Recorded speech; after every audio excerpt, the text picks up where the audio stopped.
happen to good people. None of us were ever really born equal. Only one life, there ain't no sequel. Some people live, others stay fearful. This world ain't never been peaceful. You got good, always butting heads against evil. The good try to be fair, but the bad lethal. They gon' fight dirty, every single one deceitful. Stand up, I wanna see your face. Get your chin up like you belong in this place. We gon' train like you've never trained before. You're going up against something that you can't ignore. This ain't a game, this your life that we're playing with. There ain't no reset button or an off switch. You gotta face your fears, you gotta scratch the itch. You gotta break through the walls and get after it. Only time will tell who's gonna make it. I promise you, I'ma be the one who's gonna take it. I fight, I provide, leaving blood on the pavement. If you're up against me, then you better be praying. Cause I'll keep punching till my knuckles start breaking. I'll keep going through the blood that I'm tasting. I won't stop till they've all seen greatness. The battle for my world just started, I've been waiting. Villains and heroes, only time will tell who will win and who will fail. Villains and heroes, no there ain't no one else. Pick a side or by yourself. I got this, there ain't no going back. Leave it all on the battlefield, push the attack. You can't stop me, I'm obsessive. A lot of people think that I come off aggressive, but I'm just passionate. Why aren't you? Ain't nobody care if you got nothing to lose. You gotta put yourself on the line, make moves. Otherwise you'll be a sheep with the lions watching you. Only time will tell who's gonna make it. I promise you, I'ma be the one who's gonna take it. I fight, I provide, leaving blood on the pavement. If you're up against me, then you better be praying. Cause I'll keep punching till my knuckles start breaking. I'll keep going through the blood that I'm tasting. I won't stop till they've all seen greatness. The battle for my world just started, I've been waiting. Villains and heroes, only time will tell who will win and who will fail. Villains and heroes, no there ain't no one else. Pick a side or by yourself. Today is the day, don't waste any time. No, it's time to make a change. Up in your mind, rearrange. Start thinking you're the hero headed out on your way. There's gonna be good times and bad times. That's alright, just stay on the line. Cause in life we all got a different mission, but the good guy always wins, that's a given. If you stay committed, you stay driven, you'll be looking down the barrel of completing your mission. Ignition, light the flame, get the fire and you listen. Take these words deep, cause this is real, ain't no fiction. You don't need drugs, help any prescription. Just persistence and energy can win any competition. So keep fighting, facing any opposition, and be the hero in a story you yourself have written. Villains and heroes, only time will tell who will win and who will fail. Villains and heroes, no there ain't no one else. Pick a side or by yourself.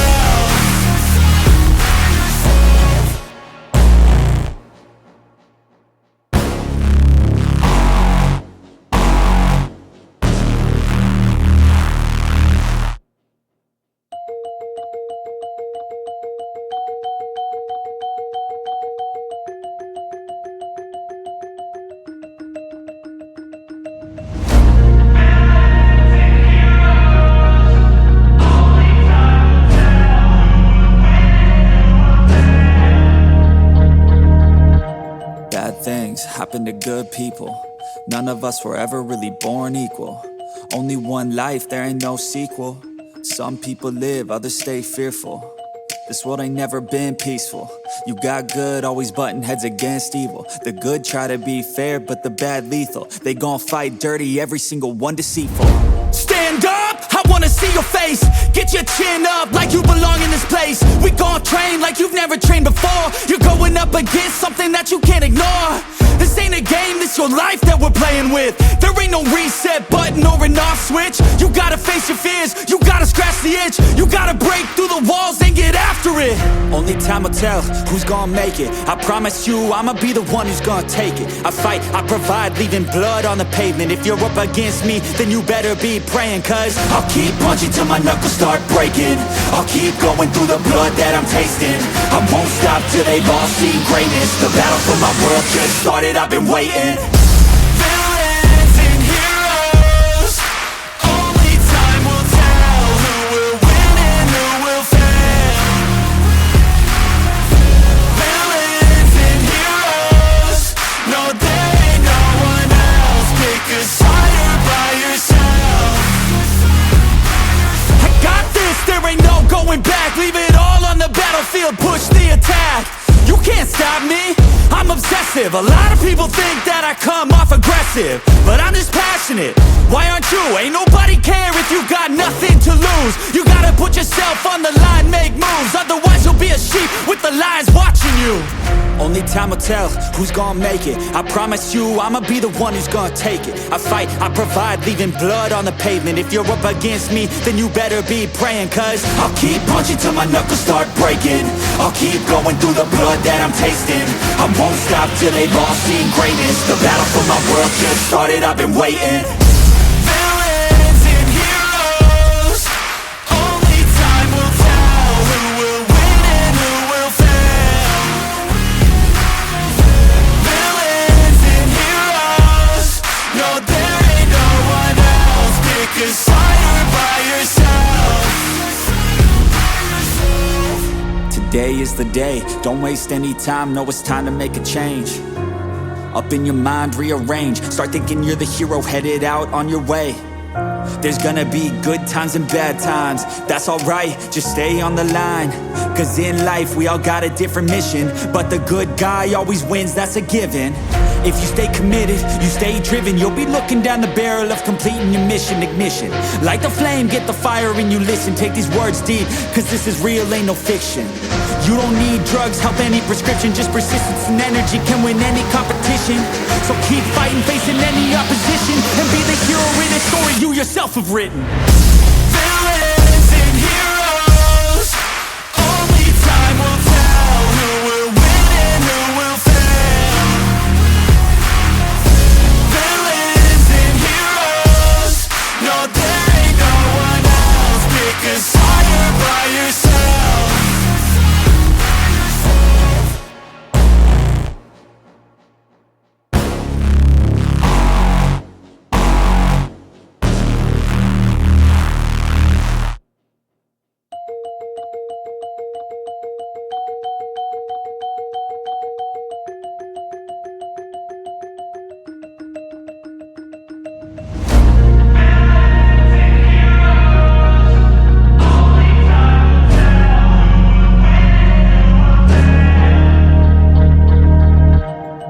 Things happen to good people. None of us were ever really born equal. Only one life, there ain't no sequel. Some people live, others stay fearful. This world ain't never been peaceful. You got good, always butting heads against evil. The good try to be fair, but the bad lethal. They gon' fight dirty, every single one deceitful. Stand up, I wanna see your face. Get your chin up like you belong in this place. We gon' train like you've never trained before. You're going up against something that you can't ignore. This ain't a game, this your life that we're playing with. There ain't no reset button or an off switch. You gotta face your fears, you gotta scratch the itch. You gotta break through the walls and get after it. Only time will tell who's gonna make it. I promise you I'ma be the one who's gonna take it. I fight, I provide, leaving blood on the pavement. If you're up against me, then you better be praying, cause I'll keep punching till my knuckles start breaking. I'll keep going through the blood that I'm tasting. I won't stop till they've all seen greatness. The battle for my world just started, I've been waiting. Villains and heroes, only time will tell who will win and who will fail. Villains and heroes, no there ain't no one else. Pick a side by yourself. I got this, there ain't no going back. Leave it all on the battlefield, push the attack. You can't stop me, I'm obsessive. A lot of people think that I come off aggressive, but I'm just passionate. Why aren't you? Ain't nobody care if you got nothing to lose. You gotta put yourself on the line, make moves. Otherwise you'll be a sheep Alright, we are live now. Woo! Can't wait for Captain Flowers all night. It's already 15 after. Hey, I need to explain to Anthony how. So yeah, Captain Flowers will be here eventually. Welcome back to the High Road, everybody. So, we've got all our funness going on. Last week, in recap format, it sounds like we didn't do a whole heck of a lot, but that's just because D&D combat takes a bit. We started by fighting a whole group of sahuagin that had the party surrounded on the bridge after dealing with the trolls. In the process of the fight, one was thrown over the side of the bridge because you'd seen something moving in the water, and then the sahuagin rode off on a shark, a giant shark, showing that they possibly have a symbiotic relationship, or like the sahuagin control the sharks or something like that. Welcome back, Captain Flowers. Good to see you here. After that, everyone kind of took a short rest. Well, no, actually, first, Twilight turned into a shark, went down, trying to check where exactly it went, and found an underwater castle. Sharks, probably about 1,500 feet above the castle, were swimming around in the water. And then the castle itself didn't seem to have much going on the outside. So she came back, reported to everybody, short rest was taken, and then water breathing was cast on everyone. The Mecha Gojira and the Hermit and all the pets are staying behind on the bridge. Nick also stayed behind to watch them. As everyone else kind of went down there, Twilight started trying to bust down the door in shark form again, to no avail. A bunch of sahuagin were seen kind of coming from the west side of it through a hallway. You could see them through the windows as they busted down the doors. Combat began. Twilight started using things like earth trimmer and such, kicking up a whole bunch of dirt and dust, kind of messing up everyone's visibility, but the combat was done. There was a noted worry, though, as the attacks were starting to release confetti blood, seeing as Star's birthday was recent. And the worry was that the blood might make its way up to the sharks and alert them of the problems. Luckily, it dispersed enough that it wasn't an issue, and we are picking up as everyone is getting to the now open doors. If you head over to Highroad Maps, you will see the first floor of the dungeon. Yes, I have an issue. What's the issue? When I last updated my phone, I don't know my login. You gotta get re-logged into Rollgate, huh? Yeah, I don't know how to do it. Do you remember the username you had? I do, but it's not working. That is the wrong information there. And when I say forget password, it just exits me out of the app, the whole thing. That's odd. Should I create a new account? Probably would be easier for account recovery still. Oh, that's giving me the wrong place. I'm sorry. Just to make sure we are on the right page about your username, I am sending the correct one over in Highroad Talk. Are you sending it to me through text message? No, I'm sending it in the Highroad Talk channel.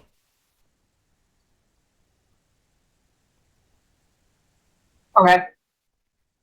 I'm sorry. All good. All good.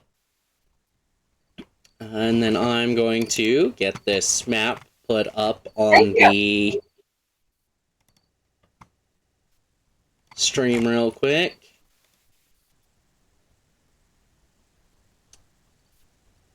That is the first floor. You're coming in from the south, and you noticed the sahuagin that were coming through a hallway to the west of it, and as you enter the doors, you notice there's no hallways right there at the front, though. The next hallway is up ahead towards that large space.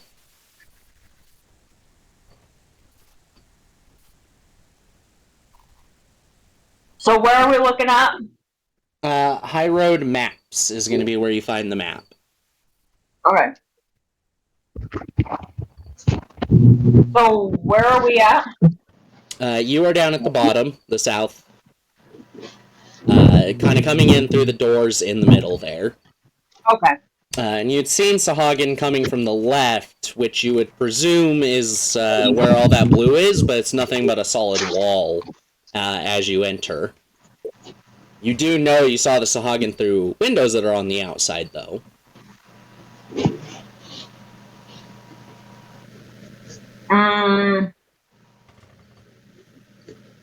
So what's the gray map?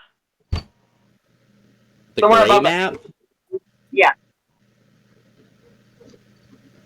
Should it be a gray map? Oh, no. You don't want to look at that one. You want to look at the newest one that has the blue on it. Okay.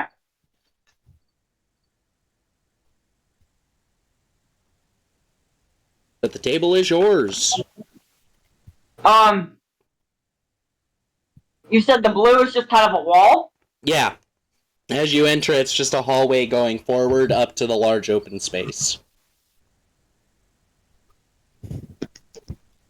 You can see, like, the furniture, entry tables and things like that, made of wood that have degraded over time underwater from all the damage and everything. It looks like it used to be very finely crafted, though. We're still underwater. Yes, you are still underwater. You're on the first floor of the castle.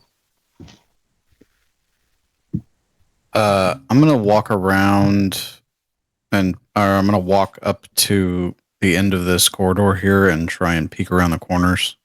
Okay, go ahead and give me perception with disadvantage.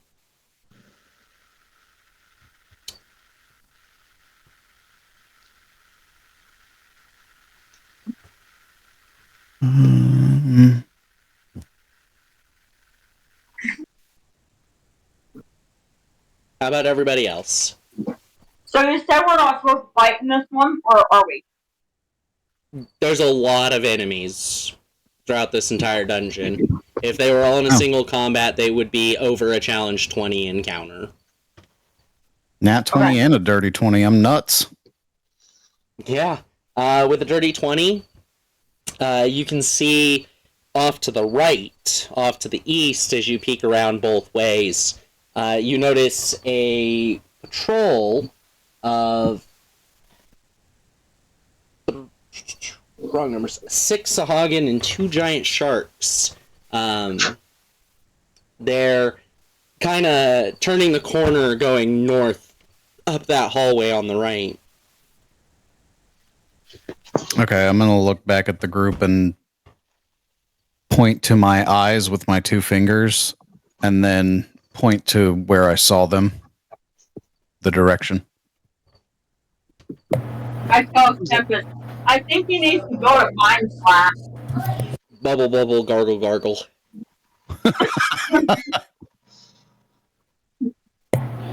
Wrath just nods and hucks his thumb over in the opposite direction questioningly. Pious nods. Am I still a shark? No, I think you changed back. Yeah, you reverted back to human form after part of that last group of sahuagin just slammed into you hard. I'm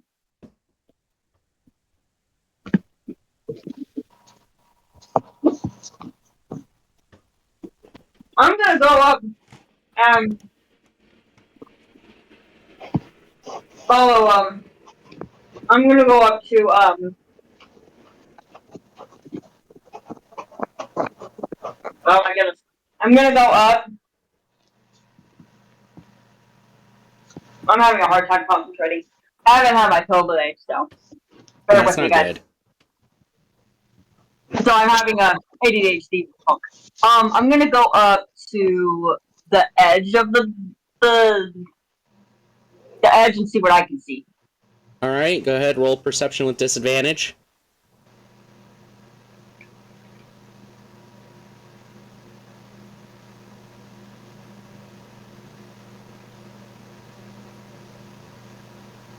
So it's 2d20, take the lower perception check.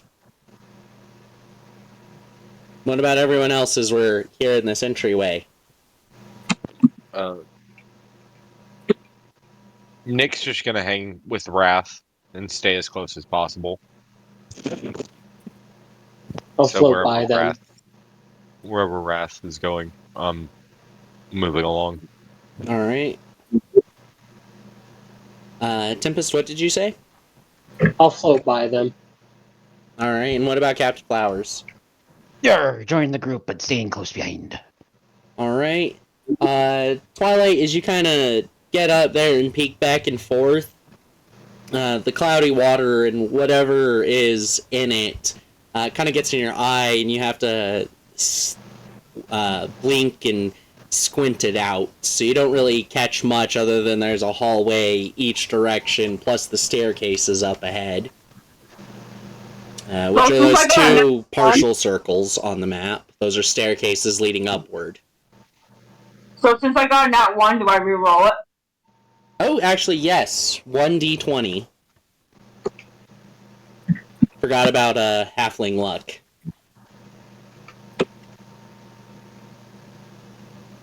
Alright, your lower roll was an 18, so you do significantly better than what I said. You get it, you kind of blink a little, and then you're actually able to like look both ways. You notice that the hallway to the right seems to open up, going northward. There's the staircases, of course, leading upward. They're this, they have like these grand banister railings around them as they spiral upward toward the second floor. And over to the left, you can see the lower room on the left. The door is kind of partially on its hinges, hanging open, deteriorated from time and the water damage. I'm gonna create a diversion with the sound. I'm gonna see if I can knock down the door. Pius is going to get as far away from Twilight as possible. Run, Pius, run! So Twilight, how are you trying to knock down the door on the off its hinges for the room to the left? With my D sword. Okay, go ahead and roll to hit with it. While everyone else is still kind of in the opening hallway at the edge of the large center room. So to roll a hit with it, it's a 1d20. Is it plus 6? I believe you have a +9 to hit with it. Yeah, actually you have 6 dex plus 3 proficiency, so +9.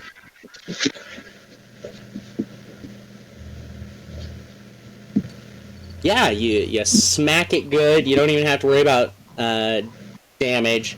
You knock it off of the last hinge that was holding it up, and it just kind of like slowly falls down. And when it hits the ground, it kicks up a whole bunch of dust off of the stone floor. Not much sound comes off of it, though.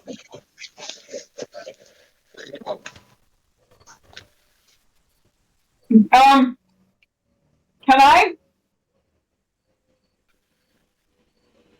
I do like an investigation to see if there's any writing on the wall, the door, if there's any like hidden words or anything?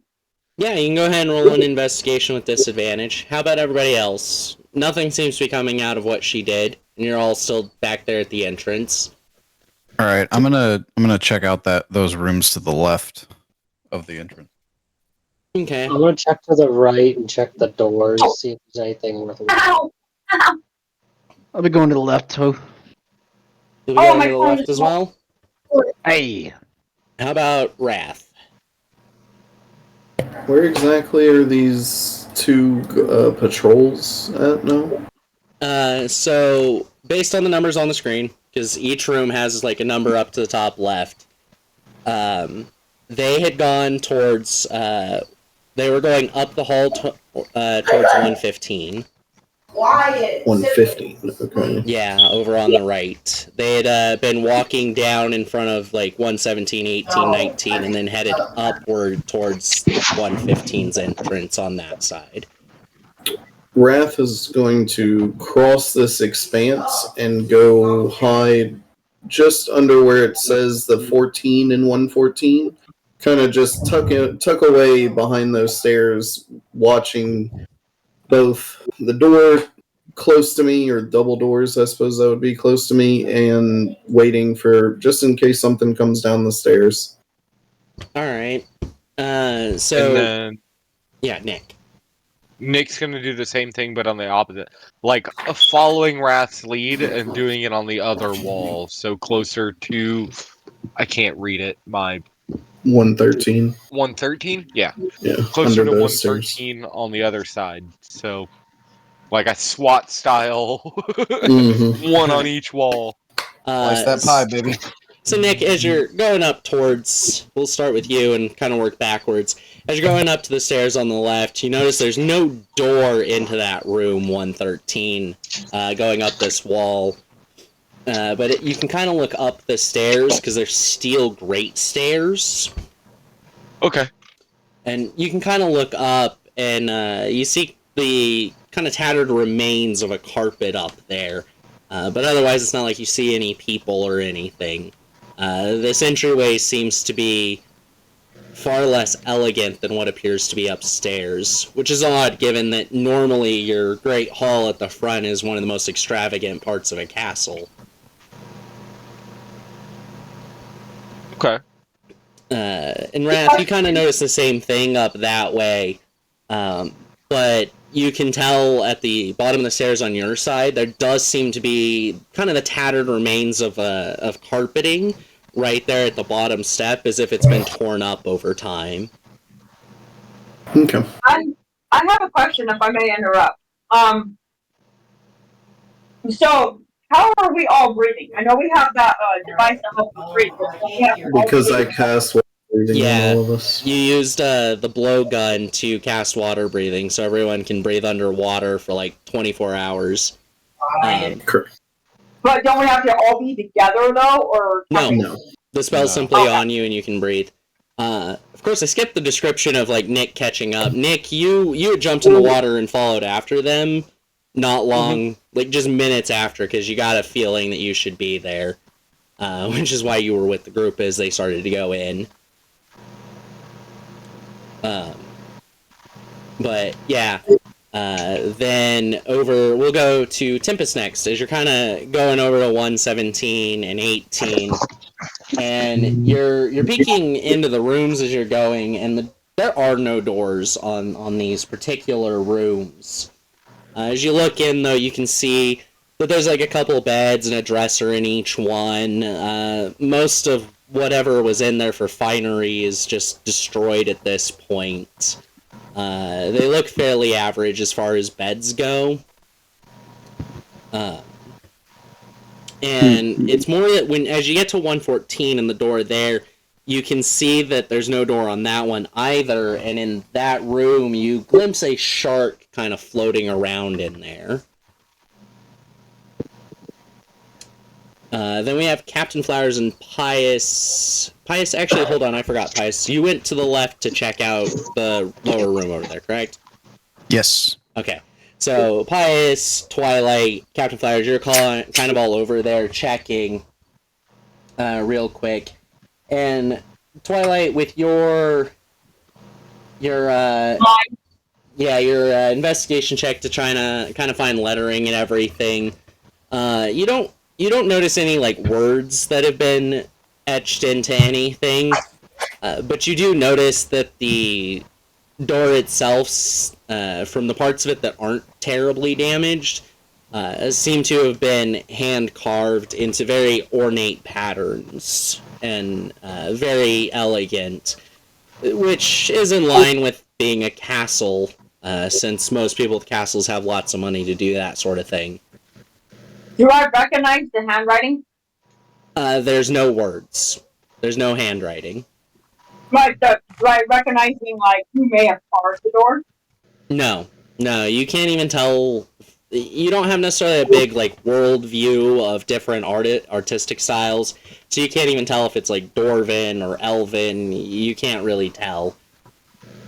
As for the other two of you, you kind of start peeking into that room, and you notice that there are. If my brain can spot it. 12 sahuagin. 3 giant sharks that are kind of swimming around in that room. They don't seem to have noticed what happened with the door, though.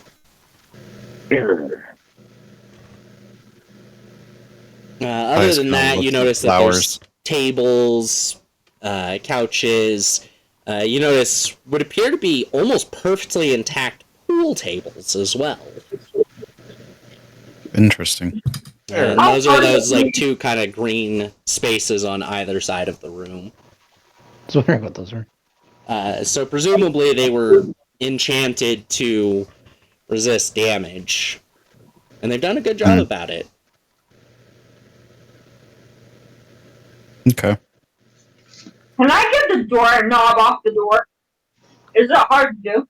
There is no doorknob on the door, unfortunately. At some point it fell off and disappeared. The 3 of you also noticed that that room there on the left, 113, there's no door on the bottom either. And the hallway just kind of dead ends into a wall. All of those thick blue spaces are just thick walls.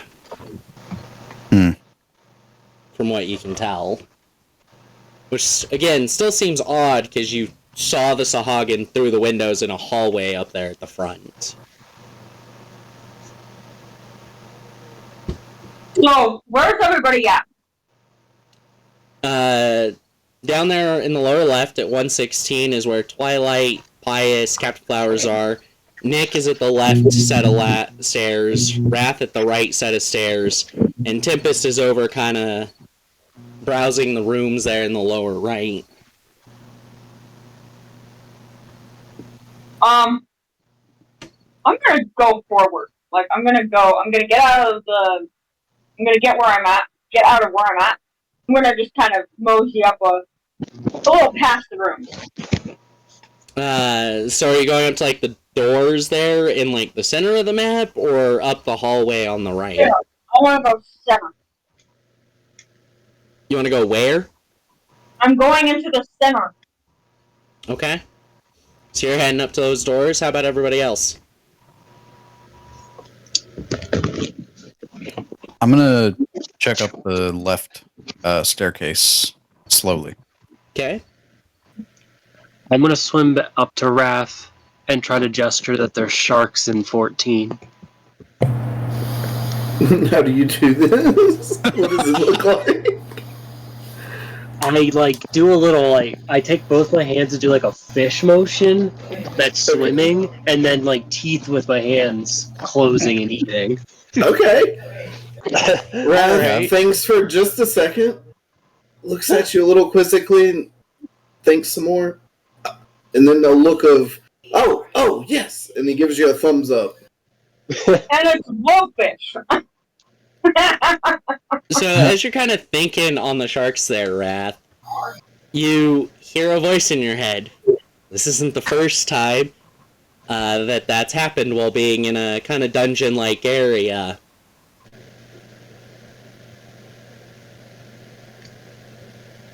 Risha was soft on you. Skarm was hard. You've been given a task. But I don't trust you with my artifacts. I need to know that you will save the world, not just you and your own. Prove it to me. And it's kind of you still have that underwater sound, but you can clearly hear it. It's very dark and it almost sounds gnashy, as if from sharp teeth. Okay. Wrath kind of more or less looks at the floor for a second, looking focused. And then his brow furrows a little bit. Watches as Pius begins to ascend the stairs. Looks over to Tempest, nods, and starts going up the stairs. Alright. How about Captain Flowers? Captain Flowers is gonna kind of be following behind a little bit, just taking looks left and right as he swims along. You said you're going right? Yeah. Alright, you're heading down that path. And Nick, you're kind of seeing everyone go in their own ways. A couple of your allies are going up the stairs at the moment. Okay. But the center door is still closed. Is that open?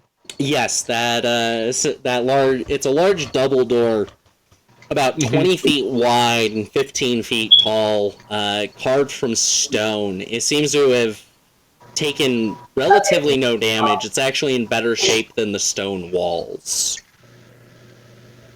Okay. And it's open right now? It's closed. It's closed currently? Yes. Okay. Do I see a way of opening it? They're kind of in the center of it. There's two gaps, like where you would slide your hands in to pull it out. Oh, okay. So it's just a physical way of opening it. Yeah. Um. You don't notice any keyholes, though, as you're looking at it.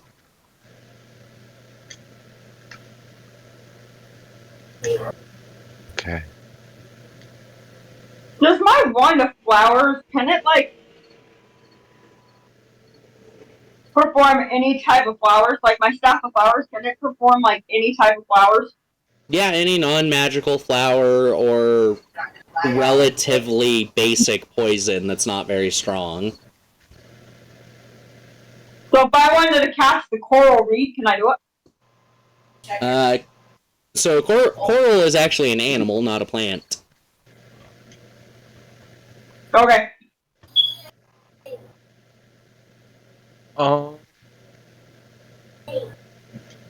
Yeah, I'll probably look at heading upstairs then if people are heading up the stairwell closest to me. Yeah, Pius is going up that one on the left, Rat's going up on the right, and Twilight kind of came up and was looking at the door with you and noticing the same thing. Yeah, then I'll move up with Pius on the left side. Okay. Up the stairwell. So Captain Flowers, as you're going down that hallway on the right, you notice the same thing about, the rooms and the shark kind of floating through 114 as well, as you're coming up to the hallway. And you peek around the corner, and you can see the 6 sahuagin and the sharks coming back down the hallway towards all of you.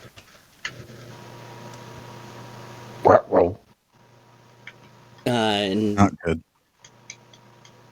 then, but as the rest of you are kind of getting up the staircases and looking, I need to send the picture of the second floor. I was not prepared to do that for some reason. How dare you? Right. What about an enemy? Anemone are also animals and not plants. No, because it says the enemy plant. No, it's still a creature. Yeah, it's still a creature. It's not an animal technically. It's in a separate kingdom. It's not an animal or a plant technically. It's a sponge. I think the internet just went out. I apologize. You're good. You're behind. So the second floor, the staircases are still kind of there in the center. You might not see them. It's those half pizzas to either side of 2-8 is where you're coming up, and you can see the hallways go both directions as you're coming up, and you've got the walls on either side of you. You don't currently notice any type of enemies around, though.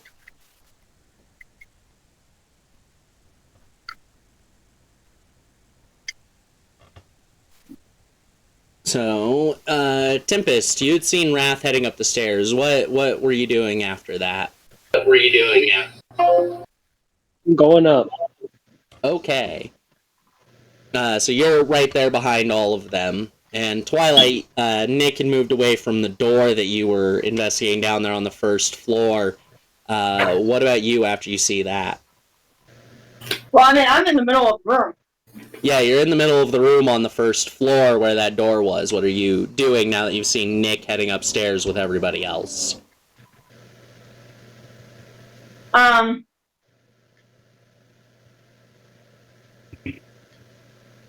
Well, lesson learned, I guess I'll go up to the stairs because I know when I do shit on my own, bad things happen. Very true. And Captain Flowers, you've seen that the sahuagin are coming back. How about you?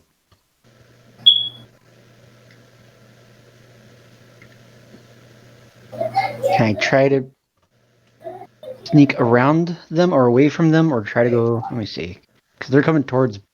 Yeah, they're coming towards you, and you know everyone else was over near the staircases. But you figure, since the rooms appear to be empty down below you, down there in the lower right, you could probably duck into one of those and kind of around the corner so that you're not immediately visible through the doorway. I will try that. Okay. How about everybody else now that you're at the top of the stairs? May I use my wand of flowers to cast Seagrass on the bottom floor? Yeah, you spawn some grass. You spawn that grass. Is it tall grass or like medium size? Yeah, it's probably about like 6 inches tall. It's also only like a patch about like 2 feet by 2 feet. That's it? Yeah. The Sapphires does not produce very much each time you cast with it. Normally it's just like one flower. You just haven't upgraded versions, the only reason I'm even allowing the grass. So I can't cast it again and make it bigger? No. Damn. Stupid wand. What about the door right above 2-8? So you kind of move over that way, and you notice that the double door is closed. It's not quite as big as the one down below. It's about like 10 feet wide instead of 20, about 10 feet tall. It's kind of got the same design with the pull handles. But you quickly catch yourself as like you're coming up to the edge, because you see out of your peripheral on the right, there is a group of sahuagin right there. Fuck. Hmm. Oh yeah, Alice.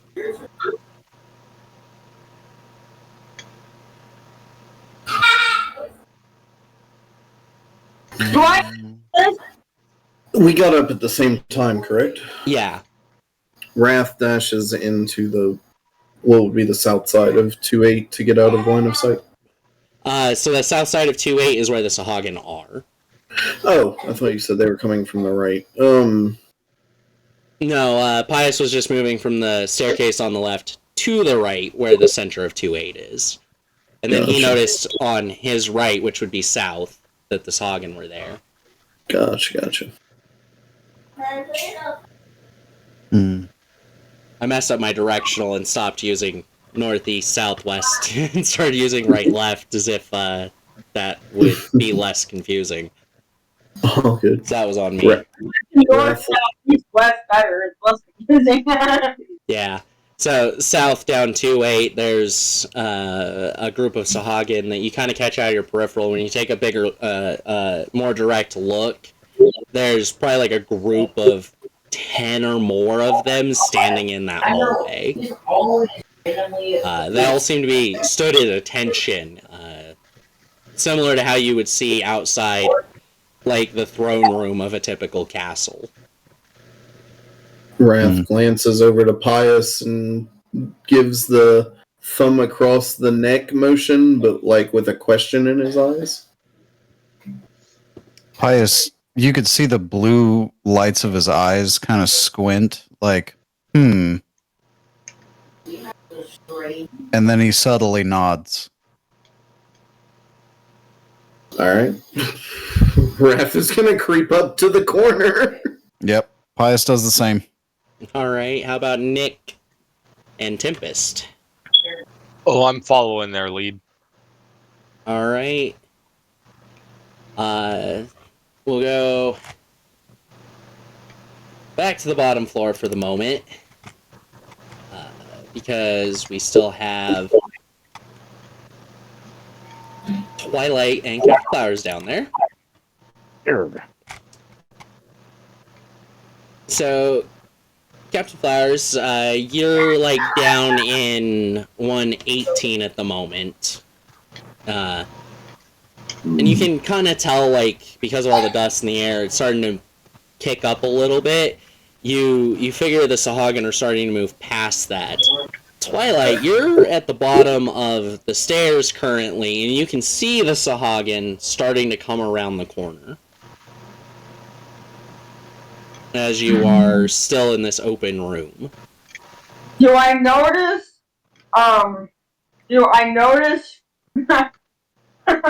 Captain Flowers? No, Captain Flowers is in another room. Okay, so I don't notice that. No. I But you see do the see the sahuagin. sahuagin. Am I close to anybody? No. Everyone else is upstairs except Captain Flowers. And you're at the bottom of the staircase.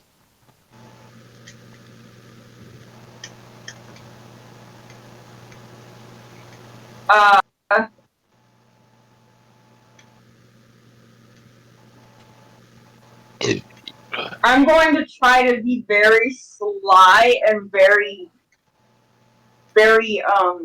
light on my feet to try to not be recognized by them, and I'm going to try to get over to Captain Flowers.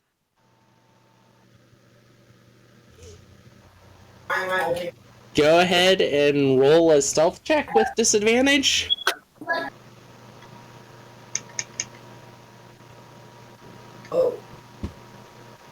Stealth check. Stealth check, not stealth check. I thought you said stealth check, and I'm thinking, what?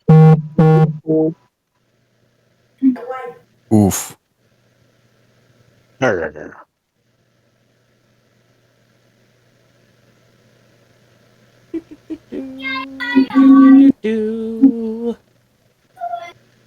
Where's my stealth at? Should be under okay. skills.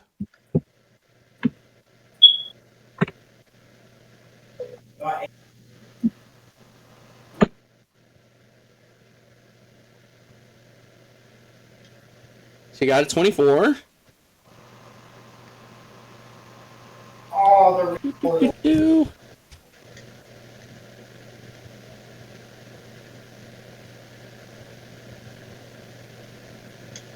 So you kind of realize that in a big, giant open room, the only way they're not going to see you is if you duck behind something. Yeah, so, I'm gonna try it. So you try to duck behind the stairs because it's literally the only thing near you. But as you do so, you kick up just a bit of dirt off the floor. And although you feel like you're hidden, it only takes a few seconds for you to notice that the sahuagin are coming straight towards you currently. Well, so I can't hide, like... Let's go back upstairs at the moment. So we're not doing too much on either side. Everyone upstairs at the moment. You are currently sitting there at the either side of 2-8, presumably prepared to jump this group of sahuagin? Yep. Yeah. Correct. Okay, then let us roll initiative for everybody.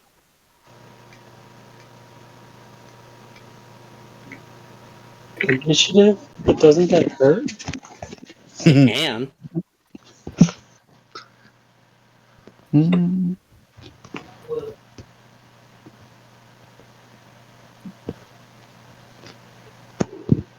Cool. Give me 17. No, I took it. Sorry. So we got a 17 for Pius. I Duke's got a 10.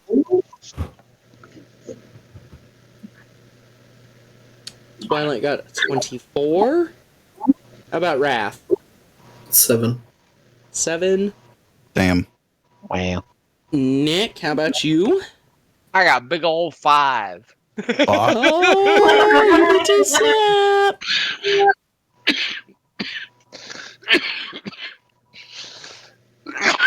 Nick got a 5. Oh, shit, Nick Captain dang. Flowers? I got 17 too. 17 as well. Flowers, what's your modifier? Your initiative bonus, what is it? 5. 5. Pius is a 3, so Pius got a 16.5 instead. Grr. I'll take it. Unless you really want to go first. Nah. These things are dying either way, so it don't matter. Yeah. Kill them all. Let God sort them out. Yep. There won't be enough left. Dang, Alucard vicious. The future is paved in blood and bone. Future's that old man.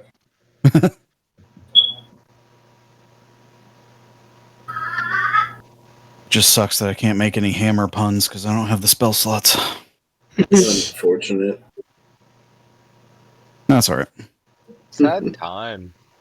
There will always be future times for hammer puns. Hammer puns. In due time. Yeah. Hammer time. Stop fighting me, Google Sheets. Google Sheet says no.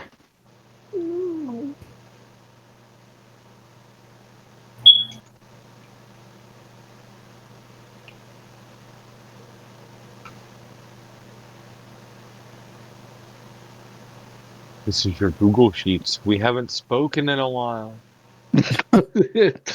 Are you my conscience? Nope, just your Google Sheet. You haven't updated me regularly like you're supposed to. Oh, I definitely have updated Google Sheets. For sure. You're not my mom. You're not my real parent! Alright, we have Twilight at the top of the turn order then, as you see the group of sahuagin coming at you down there. 6 of them, plus 2 giant sharks. And you are currently all alone. Ooh, Should I scream? You can scream, but the water is definitely going to dampen the sound. That's true. And you are currently pinned in a corner if you don't get Oh, out of man. it. If only you had, good lungs on you.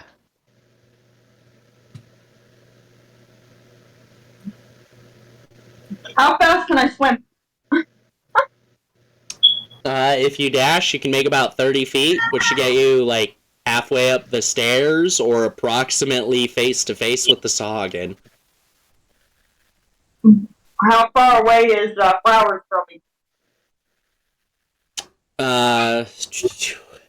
Let's see, that's like... Pull up that map. Each square on the map is 5 feet, assuming it shows it correctly, which I believe it does. Yeah.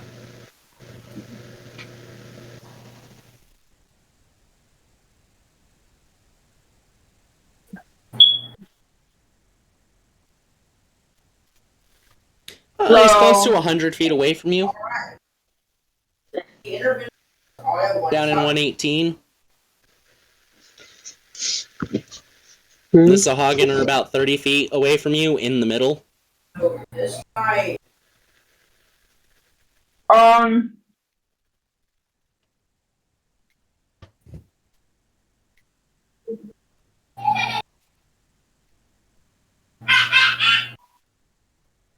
I want to see. I don't know what to do. Probably not stand in the corner. Well, yeah, I know I need to run. I just don't know our direction. Well, you can go down to the lower left where you know there are sharks in that room. You can try to swerve around them and go back outside. You can try to swerve around them and get over to Captain Flowers, or you can go upstairs to... Do what? I know there's sharks in the room. Yes, you know there are sharks in the lower left room. Oh, I'm definitely going there. Okay, you make 30 feet of progress towards that, but that is going to take your whole turn. Captain Flowers, your turn. You can tell the sahuagin have, just passed you, basically, by just a handful of seconds. Handful of seconds. But you did notice that even though you could see the water like they were passing, they suddenly kicked up a large amount of dust. So it kind of blocks my view, right? Not enough to really block it, but enough to indicate they picked up the pace. Gotcha. Do I recognize that they all passed me? As far as you can tell, they have. Okay. And I peek my head out to see what got them so on the roll. Yeah, you take that 5 feet up to the edge, and you look, and you can see Twilight booking it from the left staircase down to the lower left. Inwardly laughs and then pulls out both of my axes and attacks the nearest one from behind, trying to be as stealthily as possible. So it's going to take your full 25 feet halved, gives you 10, so 20 feet by dashing. You make 20 feet of progress towards them. They are a solid 60 feet away.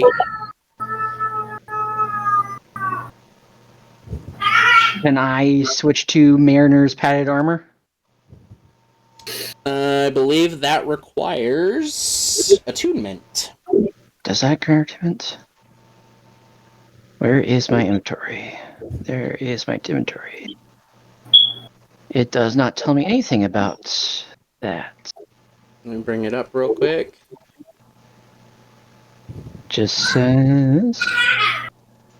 Because I have the living gums, ventilating lungs. Where is my... it does not require attunement. If I remember correctly, donning and doffing, it would take you several rounds to do. Oh, well, never mind. I'm just going to continue trying to swim after them.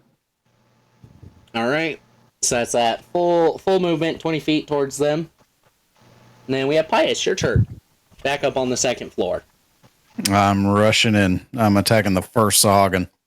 Alright, roll to hit.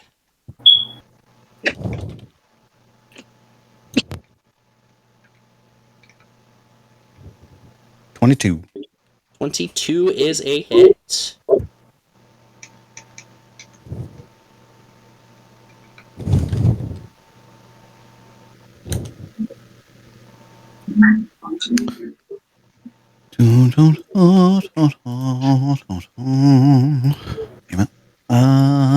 There it is. Holy fuck, max damage, baby. Big old max damage at 20. You manage to cleave this first one. You cleave its head clean off.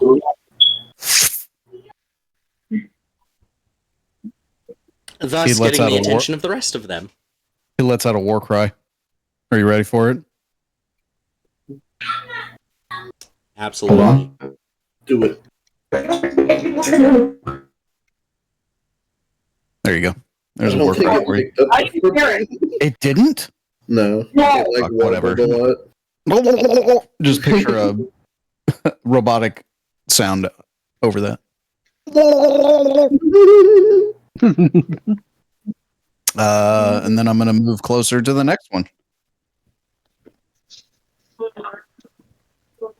All right. So you have enough movement to do that. And then our turn order moves on to the sahuagin. The ones up there have literally just become aware of your existence. But you can see down that hallway southward from where you are at 2-8. You can see the two doors into those little rooms, which, no, you can't see in them, you don't know what's in there. You do see a couple of sahuagin poke their heads out of the doors as well, as the other 10 begin to pull their tridents. Good. Target-rich environment. Let's go. Back on the first floor, though, the sahuagin are faster than you, Twilight. Considerably faster, in fact.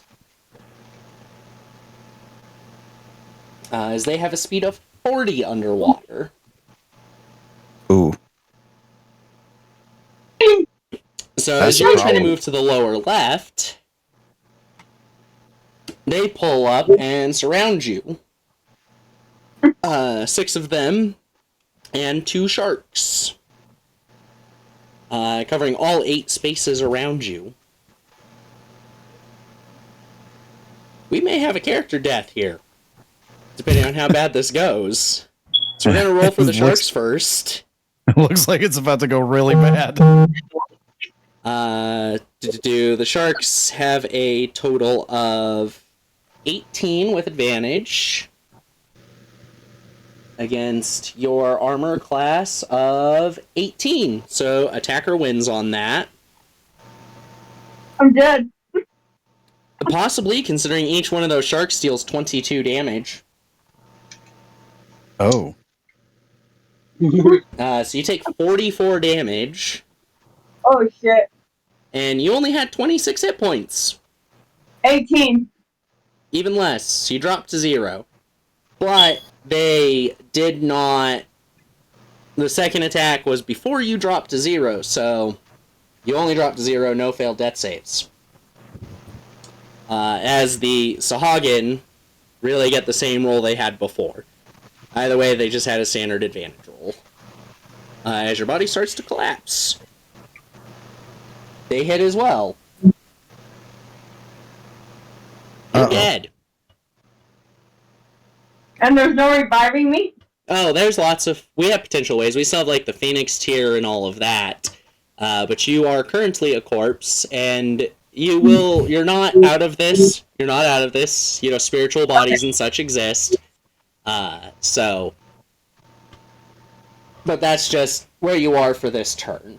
And Captain Flowers, you are the one right there able to view this. As I said, this could go really bad really quick getting into combat.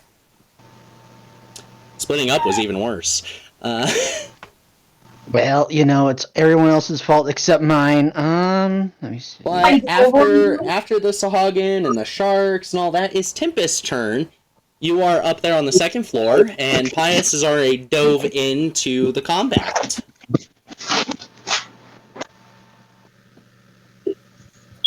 Oh shit. I'm gonna activate my boots of speed.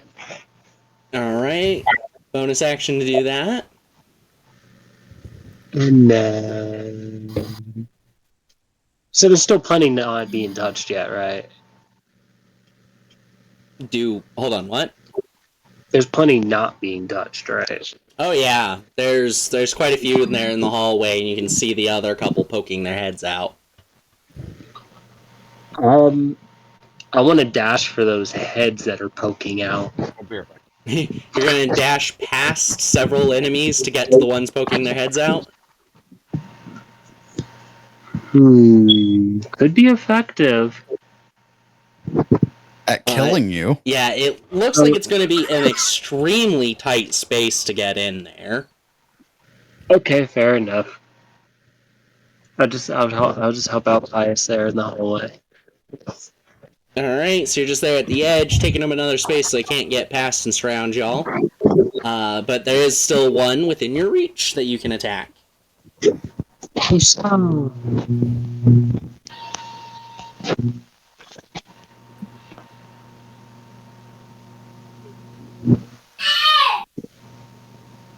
Phone. Stop being a jerk to me.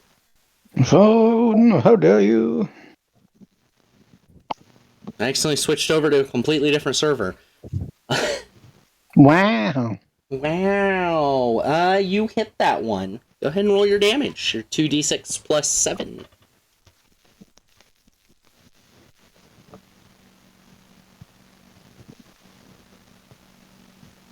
Yeah. 13. He's looking kind of bad. Possibly worst based on this saving throw. Shark bait. He fails. He falls unconscious. No, Yeah, he that's dies. You notice he stops breathing, actually. That's a shame.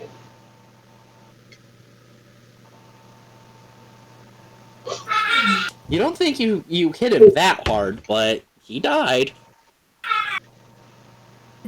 That's why you drink milk, kids. When you yell, it was a trap! I just him. Yep, and you already used your bonus action, and no need to move, so that would move on to Wrath's turn. How many are left? 8? Plus the ones poking their heads out of the door? Yep, 8 plus the ones poking their heads out the door. How close is the group of 8, both together and from the door? They're lining the walls from north to south on either side. So there's a good, 10-foot gap from the edge there to the next sahuagin. Okay. And the 2 of them move towards more in the middle, correct? Or are they on one side or the other? Pius and Tempest are kind of taking up the 2 squares on the left side at the top of the hallway.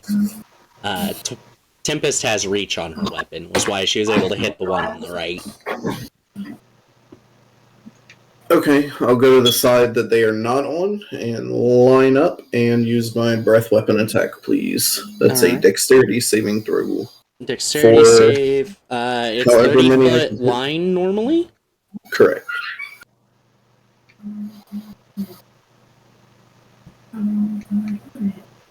Well, they fail that save. They have a +0. Okay. But I gotta double check the map to make sure how many of them are being hit as it spreads out in a cone. Oh, I see. Okay. I'm getting players. Holy crap.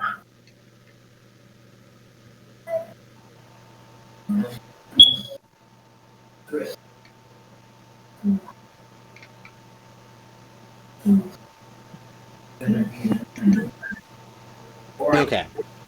So you're basically catching the ones right at the door that are poking their heads out, and then the next space right below the door.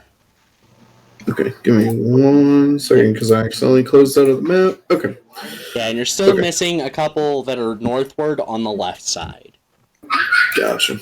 Alright, and that is, what is it? 2d10 lightning? Yes. Let's see. That is 8 points of lightning damage to each of them. I rolled poorly. Bro, there's 2.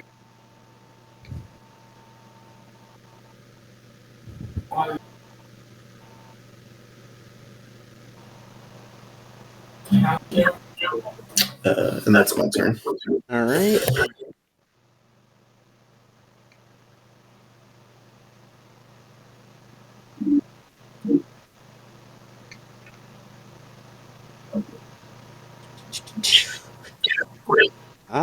Google Sheets. I gotta get used to using you on the tablet.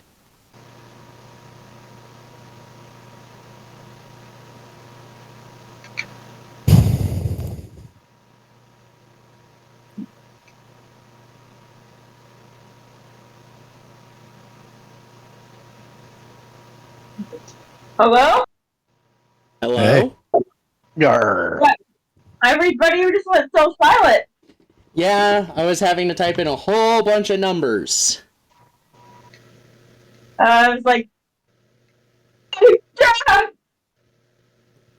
Yep, okay.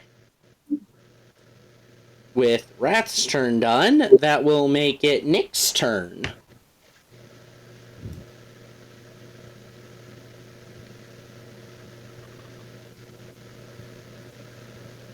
Dialing. Oh no. Is it mute or... No, he's not muted. Uh-oh. Hopefully he didn't fall asleep. God bless him. Nick!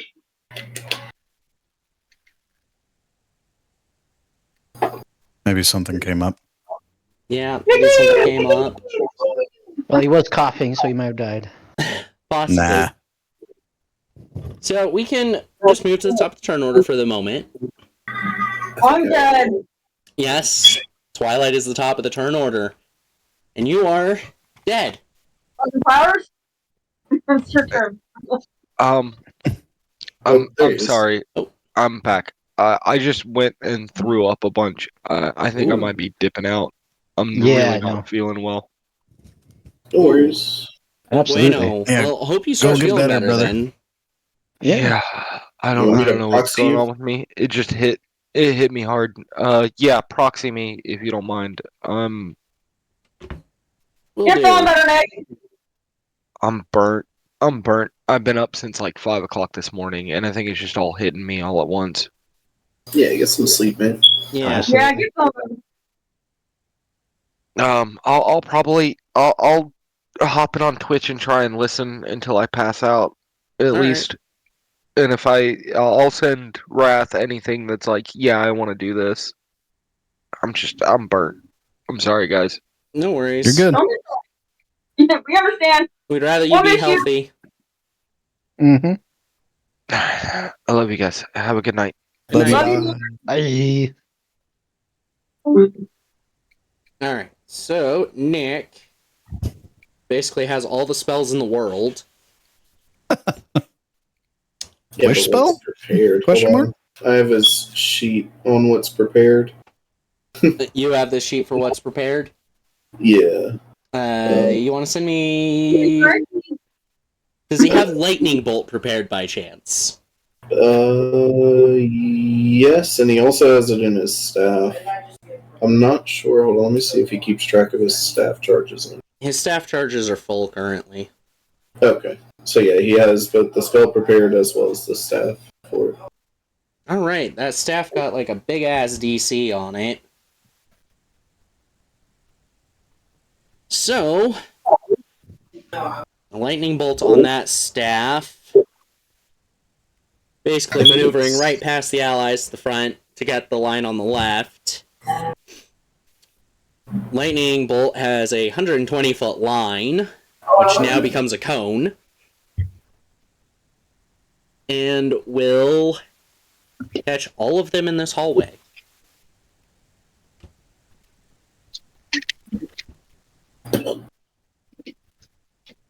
To which they will more than likely fail to save.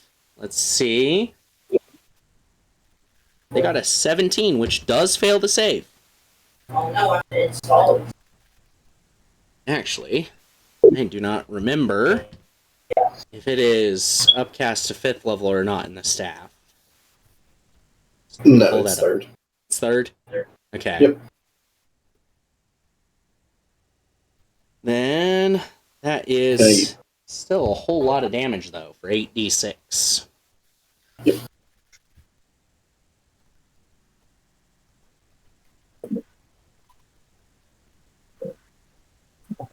$31 damage. Yeah. Which will fry all of them in the hallway. I'm marking off his charges. Awesome, thank you. Yep.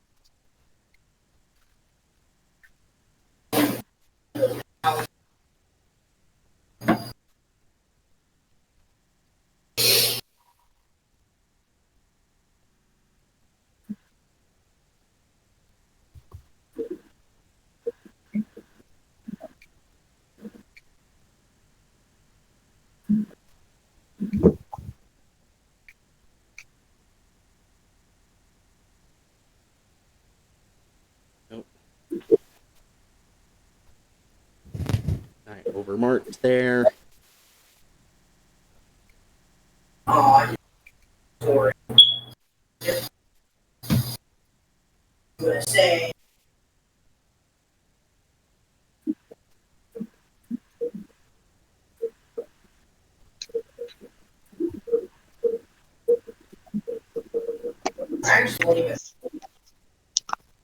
All right, they are done. They all do a jig and then kind of collapse and stop breathing. Jig. Yes, as the electricity courses through their bodies. Wrath rushes forward to open the doors to make sure nothing else is about to come storming out of them. We were going to stay in turn order just because there is still stuff going on between the first floor and second floor. But on that first floor, Twilight, you have dropped. You have died. And you find yourself rising as a spirit from your body. Much more intangible than a full-blown ghost.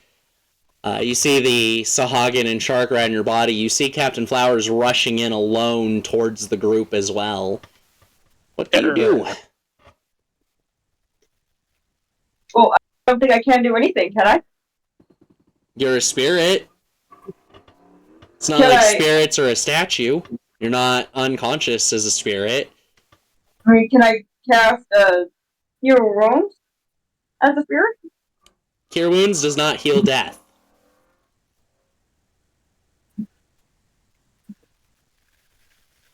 I'm going to try to possess a shark. You're going to attempt possession. I'm going possession, bitch! Let's do it! Let's take a look at your character sheet, because I know what a ghost possession DC is. How to build it. So off of your stats, it would be 14. So they got to pass. It has to pass a DC 14 save.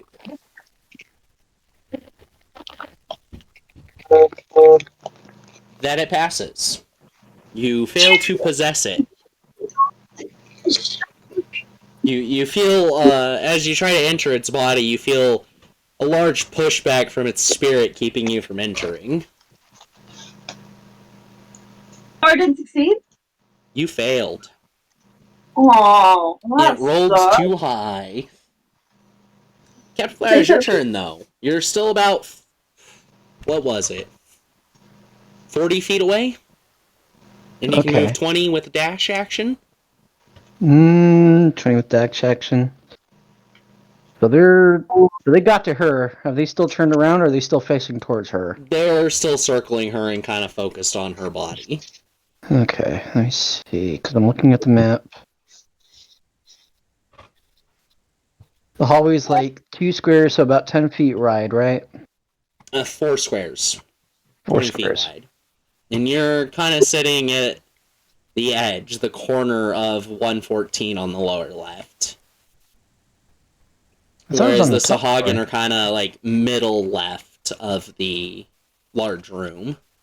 Okay. Sorry, I went down. I do this, but sometimes I'm at 114. Lower left. Right where those kind of doors are? Lower left? No, middle left of the large open room. Okay, middle left. Yeah. Facing north, right? They're a full circle, so technically there's a couple facing your direction, but they're all focused on the body in the middle of them. Can I go towards like the end, about the 5 foot, go up about 10 feet, and then use Tasha's caustic brew to catch as many as I can, and then try to hightail it out of there? So to get a line to catch more than 2, you're basically going to have to use your full movement just to get in line. Alright, I'll do that. Mama and me will be with me. Correct? Yeah. And it's a line attack with a fairly hefty range. What is your save DC? Save DC 13. 13. Constitution, they have a +1. 14. They barely pass. Ah, are you serious? Okay. Yep. Just barely, because they got that +1. Well, shit. Well, that's your turn. And they are definitely aware of you now. They are definitely aware of me now. Pius, back up to you on the second floor. I'm kicking that motherfucking door in. So you're heading past the doors in the middle towards the large door? Yep. Okay. As you get to the center there, which... Let me double check how much space that is properly. So you go 5, 10, 15, 20, about 25 of your 30 movement there. And you can see through either of the doors, there are sahuagin in each of those rooms to the left and right. Oh. I'm going You also to the see left. toilets. Oh, Very perfect. fancy We caught him with the ceramic pants down. toilets, though. Do they automatically flush? No, they don't have that. So they, being like a high fantasy, like there's buckets basically that most people poop in unless you're fairly rich, in which case there's these magical toilets that generally they're a bowl, and when you press the button on them, it teleports the poo to an outside location. That's magical plumbing in this world. And you're looking at them, and they look nicer than any toilet you have ever seen. They look like real-world modern toilets. Is that poo gonna land on Twilight by chance? No, it goes outside to a set location that's meant for the poop to go. Kind of like a sewer system, usually, is where it goes. I could just see that happening to her. That is just something that would happen. So yeah, you can move that 5 foot more forward if you want on the 30. You could dash all the way up to the door, but actually you had to dash just to go 30, so you've more or less burned your turn unless you have a bonus action you would like to use. Oh. No, I don't. That's my turn then. I'm just gonna wait at the left door. Alright. We will start with the Sahuagin on the second floor. As they see Pius and go to surround him. 8 of them manage to surround you on all the sides, and there's still one that's not actually in the loop as they go to attack you. If I can go into the correct channel to roll the dice. Here comes that tank AC. So the first half get a critical hit. I'm not gonna hit you with all those. So 4 of them get a crit. And the other 4 miss. So each of the critting sahuagin individually will do...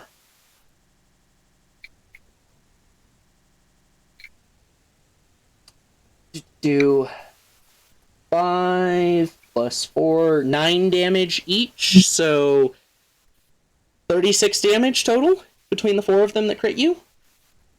Okay.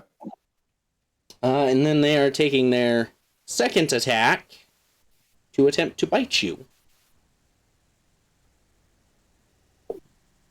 19, I believe, misses your AC? No, that hits. Oh, that 20 is the Shield of Faith, isn't it? The second set of attacks deal considerably less as they bite at you. And would be 24 more damage, only 3 each individually. Okay. And down on the bottom floor, though, the ones on the first floor, the group of sahuagin begin to turn and move towards the Captain Flowers. takes their normal movement just kind of to get up to you, so like half of them have to dash. So only 3 of the sahuagin are getting an attack on you. God damn, they want to TPK you guys tonight. The 3 of them deal 9 damage to you, Captain Flowers. Yarr.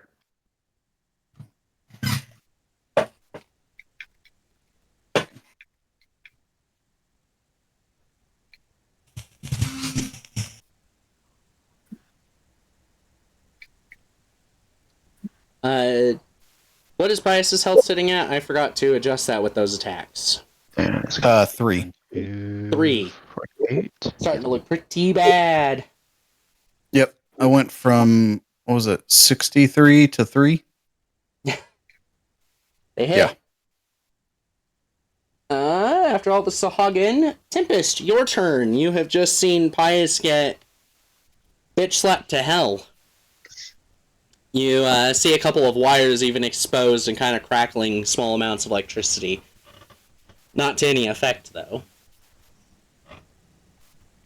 I'm gonna step past him and go for him.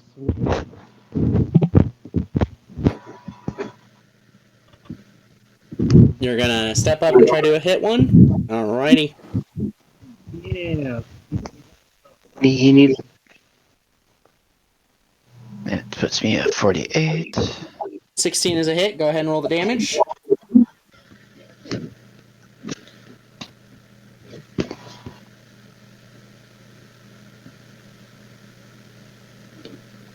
About a 13.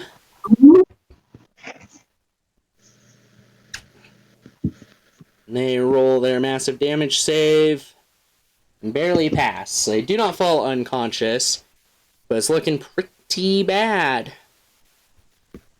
And then I'll punch him in the face. Alright, are you going to use a key point so you can get 2 unarmed strikes? Yeah. Alright, roll the first one.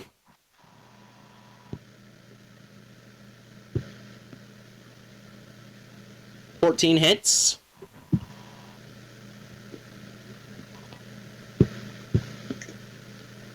Oof, it gets worse and worse. The 13 still hits. Roll the damage on the first one, though. For your 1d4 plus 5.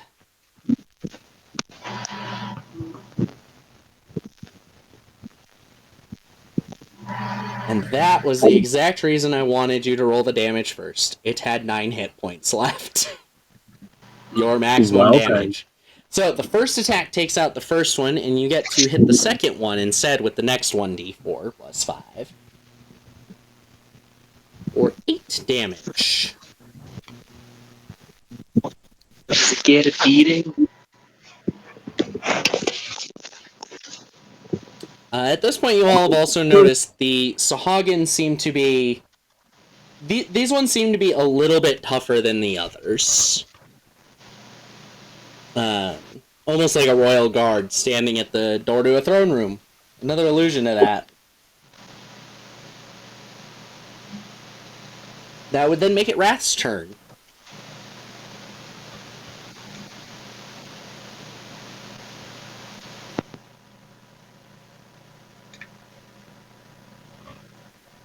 Oh, did we lose Wrath? No, I'm thinking. I'm sorry. Oh, good.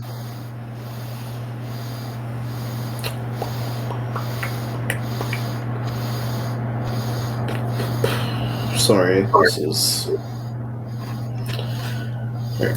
I'm gonna move up between 2 of the sahuagin that are surrounding Pius. Alright. And spend 1 sorcery point to twin a spell and reach forward and try to grab 2 of the sahuagin with shocking grasp in each hand. Are they wearing metal at all? No, they are not. They're not really wearing clothes in general. Okay. So the first attack is an 11. Yeah, I know. Look at him. That is a miss. And the second is a dirty 20. That is a hit. So the second one takes 9 points of lightning damage.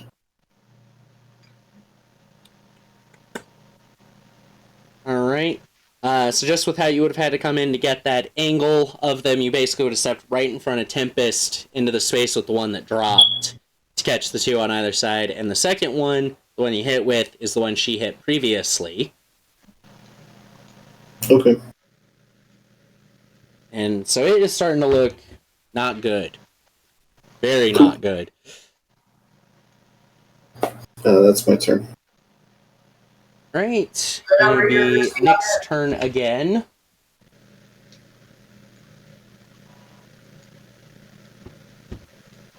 Who probably wants to be a lot more careful with the attacks this time. Which cantrips does he have? Or they have? He has Chill Touch, Eldritch Blast, Lightning Lure, Mending, Mind Sliver, Prestidigitation, Sacred Flame, Spare the Dying, and Thunderclap and Toll the Dead. So he'd probably Toll the Dead, the one that got hurt. Yeah. And what type of save is Toll the Dead? Wisdom, 17.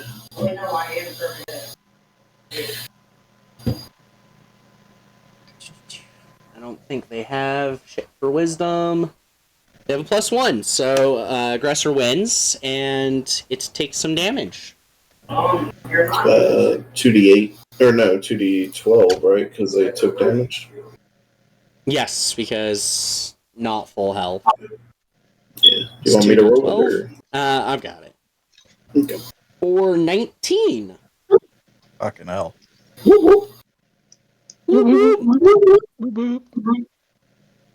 And that is another sahuagin. Dead.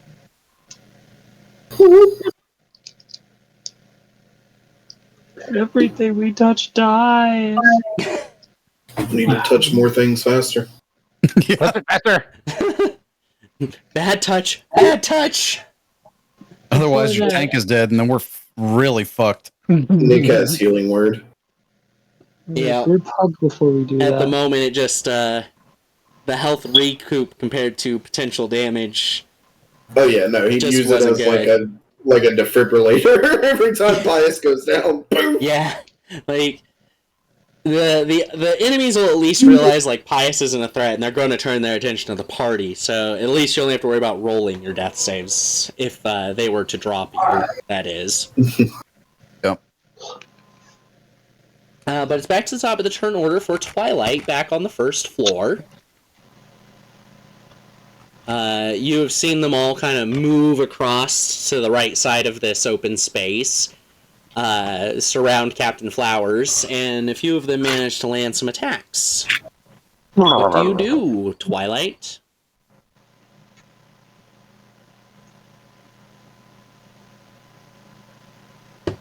Uh-oh, did we lose Twilight this time instead? Star, are you alive? No.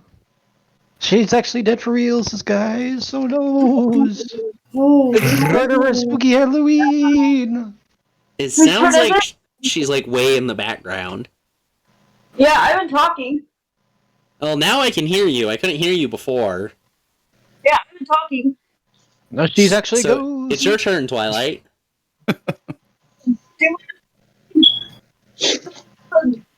Shark! What about the Shark? shark? I'm possessing a shark. You're going to attempt to possess the shark. Okay. Let me double check what their save bonuses for Sorry, you this. guys. Sorry about all that.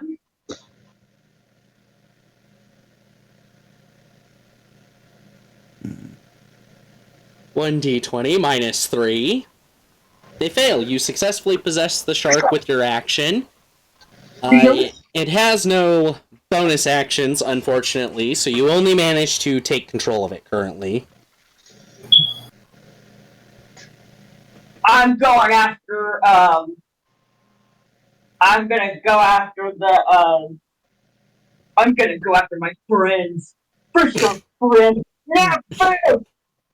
And probably worth mentioning, because I don't think I've actually mentioned it. The giant sharks are like 30 feet long. Like, these things are fucking massive.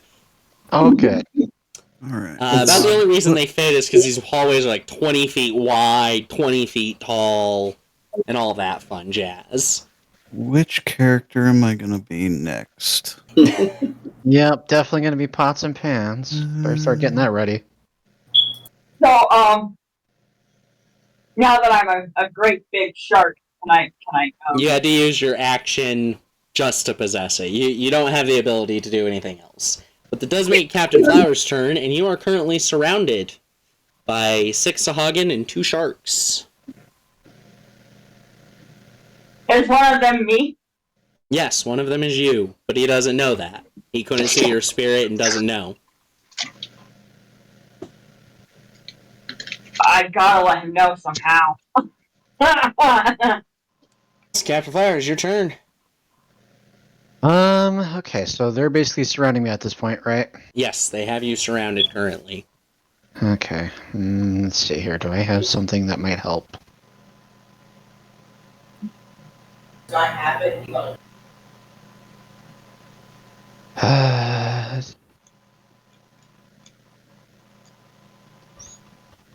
No.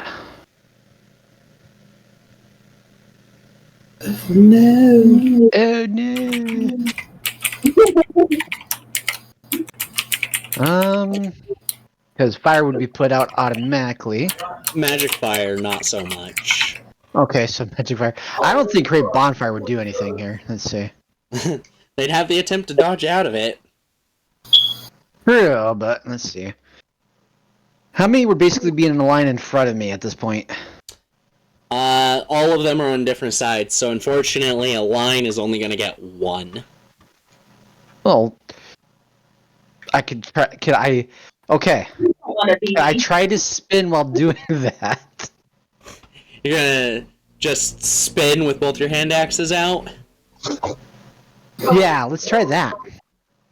I'll give you advantage on the attack. Yes. Just because there's a chance of 2 different weapons hitting.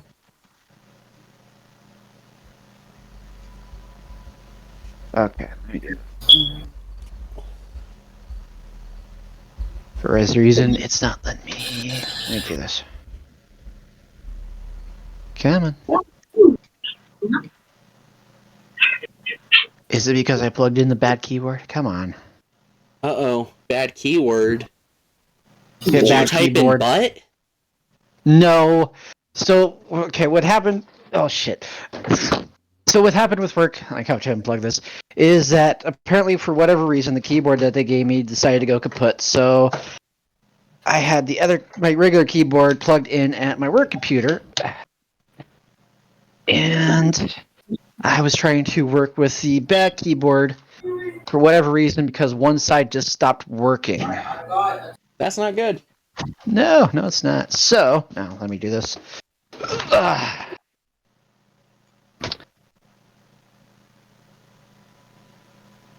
Here. And then for whatever reason, my mouse is also messing up, so I'm doing this. Sorry, folks. Technical difficulties. Technical difficulties. It wouldn't be the Dork Adventures without technical difficulties. Technical difficulties. Let's see. Tyus, help him out. I'm dying. Plus, I don't even know you're dead, and I don't know what the situation on the first floor is. Nope. I'm not dead. I'm a shark. Chomp, chomp. So, No, you're You're a dead. dead person inside of a shark. Okay,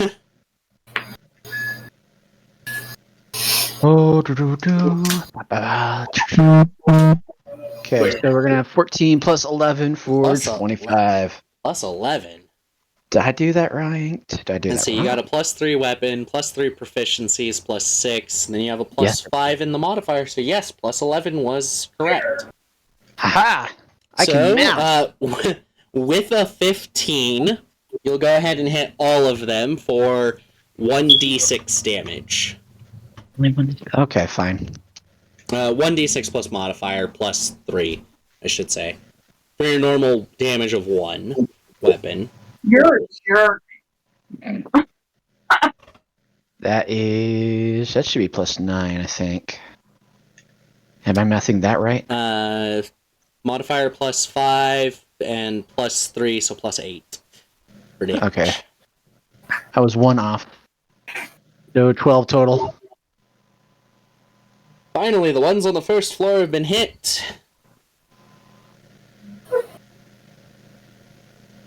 Yay! How much damage did the shark take?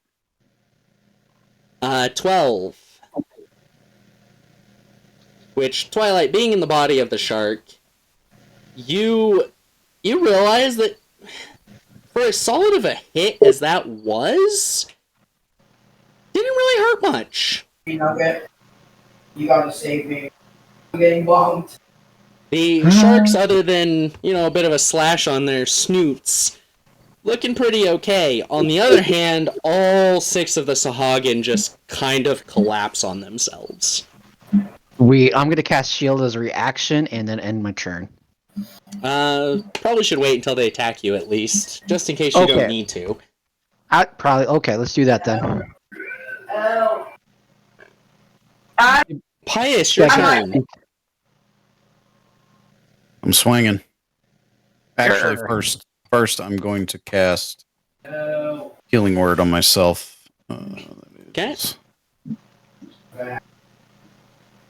I forgot Healing Word was a bonus action. Nick probably would have burned a Healing Word on his turn then. Oh god.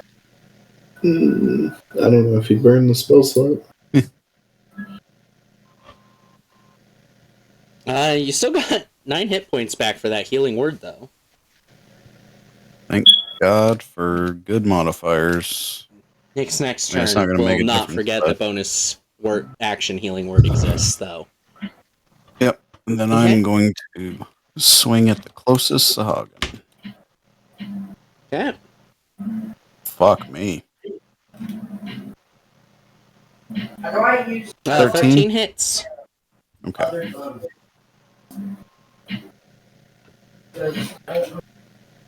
Oh. Almost rolled a D20 for damage. That would have been nuts. Dang, D20 for damage. That's crazy. 17. So the one you hit, you managed to just cleave right into its chest deep. And it goes limp as you pull your weapon back out of it. And then he slams his sword into the ground in like a come at me, motherfuckers kind of stance. Like holding it like a statue would. The blade into the ground with both of his hands on the handle. Yeah. Get him, babe. Alright, so everyone who's currently adjacent to a shark would be, or not a shark, a sahuagin, would be Pius and Rat.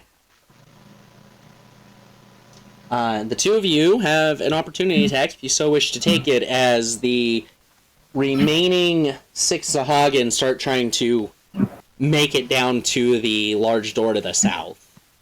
Yep. Sure. 20 motherfucking 6. That is a hit. 18 plus 8, also 26. Definitely a hit.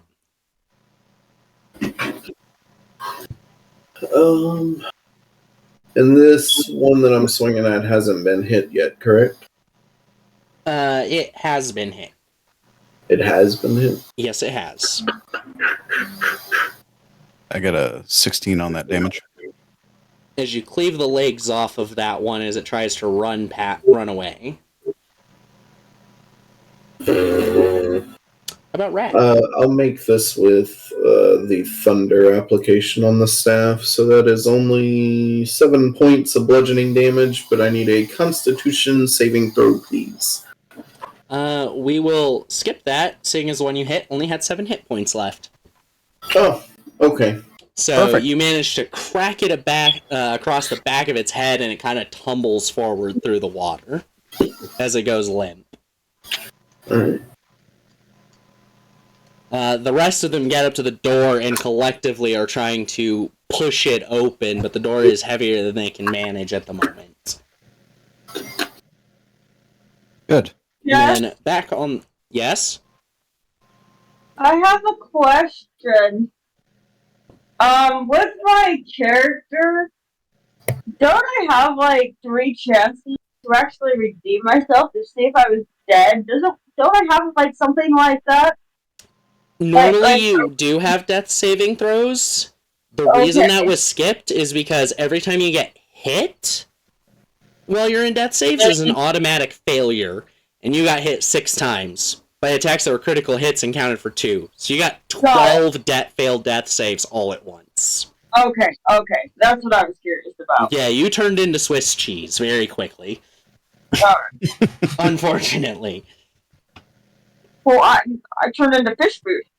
Yeah, pretty much. Now, those sharks down below, on the first floor, well, shark, because only one of them is currently an enemy, technically, goes to snap at you, Captain Flowers. Reaction shield. Yup. It's roll... only because you're still as moving as if both are enemies. It has the advantage for 23 to hit. So with your 18 AC, shield brings it to attacker wins. What? Unfortunately. Because 23 and 23. AC 25. You have an AC 20? No, I have an Apparently? AC 18. Okay, no, I was looking at this. It's speed 25. Whatever. Fine. So yeah, you take half and half damage, because I forgot to do that with your auto plate before. So you actually only take 11 off of this attack to your main health. But your auto plate is shut off again. Oh, good. You still have the 18 AC though, so don't worry about that. Don't worry about that, guys. Honestly, this one hitting your auto plate was better than the others. But you do notice that one of these 2 sharks doesn't lash out to attack you. I might be a little confused. I might have hit it too hard. What? Yeah, in fact, it actually seems to, like, reel back, like, why the fuck did you hit me? Yep, definitely gave this dark shark brain damage. Maybe I can have it help me so I can then put it out of its poor little misery. As he thinks in his head. Okay, say that one more time. Oh, shit. So, I just jacked up the turn order so fucking bad. Wow. No, I didn't. Never mind. For some reason, I thought Captain Flowers just went. The sharks just went. Y'all, we apparently, as a group, are having quite the night. Wow. Death just wants to kill me so badly, she's just like, I'm gonna kill you. These sharks can act... Hey, Captain Flowers, the only thing that ever kills you is things that can eat you. These sharks can eat you. I know. But after the sharks is Tempest. Tempest, it is your turn. All of these sharks have retreated down, or sahuagin have retreated down to the south door and are trying to push it open currently. There are 4 of them trying to do so. How far did you say? On the map, what is that actual distance for how far they moved from where you were?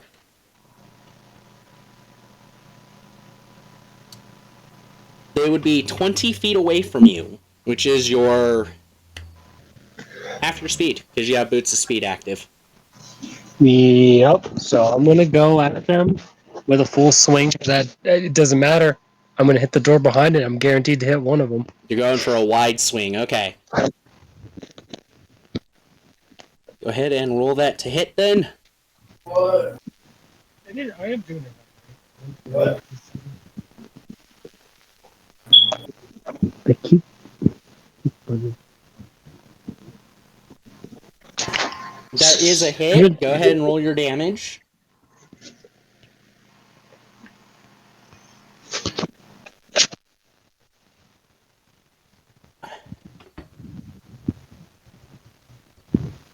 $17 damage.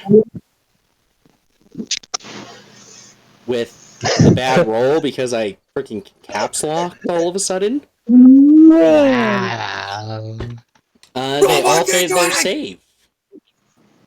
They all what? They failed their massive damage save and they dropped dead. How many of them? All 4 of them.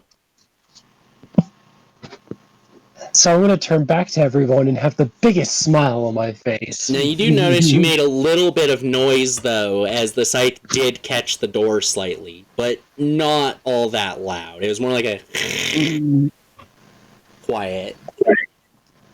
That's all fine. That's fine. Still smiling. That would make it Wrath's turn. All of the sahuagin on your floor right here are dealt with. I'll walk up and see if I can open the door. Go ahead and make a strength check. Pius, you're back on your feet, right? I was never down. I was just close, like 3 HP away. I got you. Okay. Okay. And you said a strength check? Yes. 6. You make absolutely no progress at pushing the door open. It does not even budge a centimeter. I'd start looking around for some way to open it or just take in the area around us. Alright, so you use your action to push, and you kind of start looking around. You can make a perception check with disadvantage.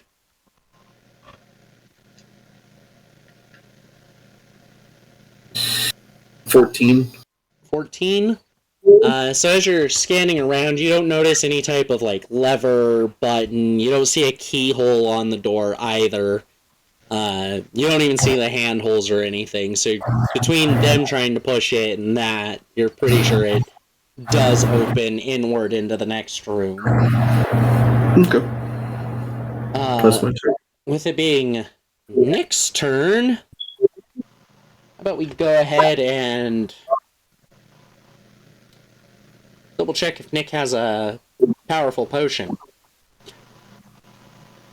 I don't think I have the corrected inventory. I think he just uses this for his spell stuff.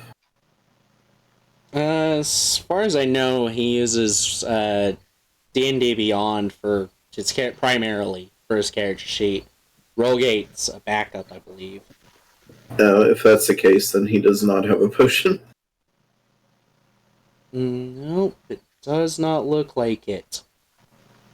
But he is aware, however, that Twilight does. So what he'll do, kind of getting everyone's attention as best he can, is he's going to try to motion like a drinking motion, and pointing downstairs. I don't have a potion. Yes, you do. You have a jug full of it.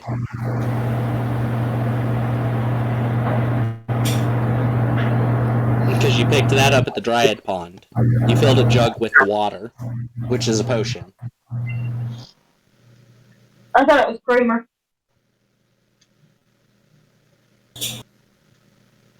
Why is that not? Yeah, tonic jug. That's what it's marked as on your character sheet. Okay, I didn't see it out there.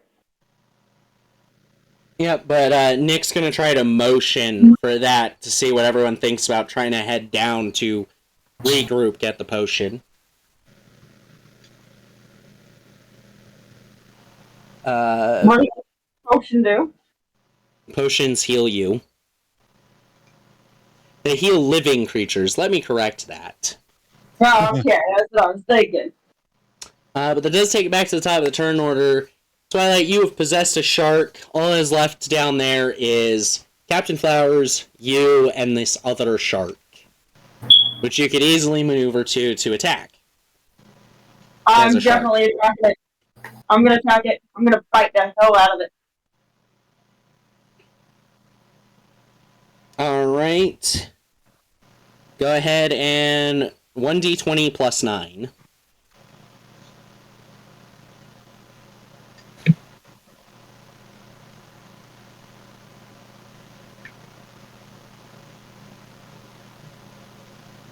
What did I do wrong?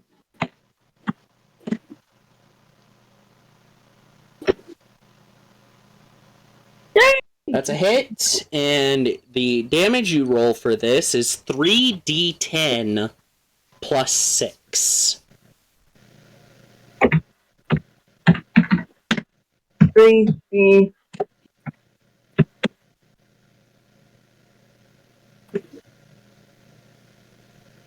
What is up with me? You keep missing the exclamation mark. So close. So close. 1D. 3d10 plus 6.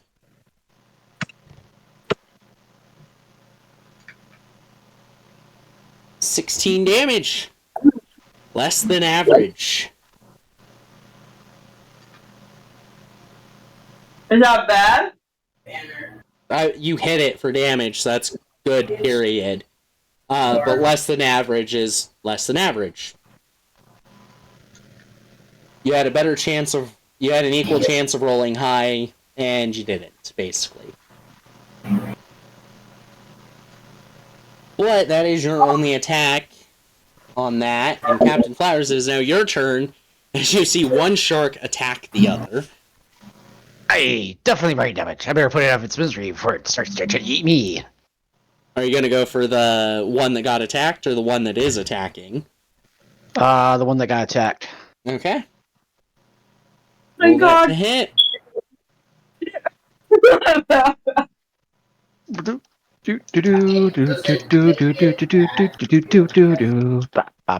At 26. That's a hit. Go ahead and roll your... Oh, What is it? 1d6 plus 8? Yeah, 1d6 plus 8. For 11. For 11. It's still up. Yeah, sure. Yer. It looks like you're starting to whittle away at that health. Actually, I have a luck one. Can I use a bonus action Yes.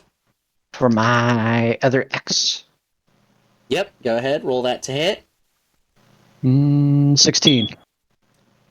So you still get your modifier to hit, but either way you hit. So roll the damage, Okay. which is 1d6 plus 3, because the magical bonus always applies. 4, 9. Alright. And with that, it is Pius's turn upstairs. Nick started to move back towards the staircase after motioning, potion downstairs. What are you gonna do? You join off of me for that?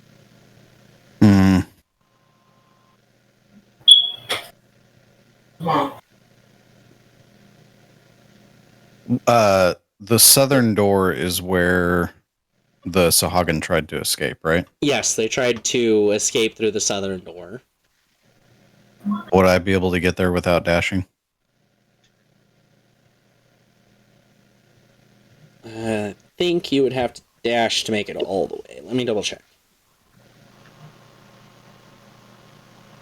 Nope, you can make it with your normal movement, just barely. Okay.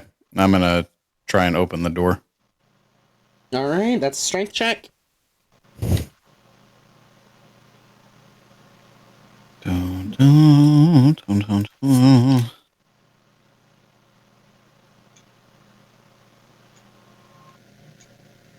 Dirty 20. Dirty 20. So you manage to push on it, and it opens just a couple of inches. This door is heavy. Fucking Dark Souls door. Yep.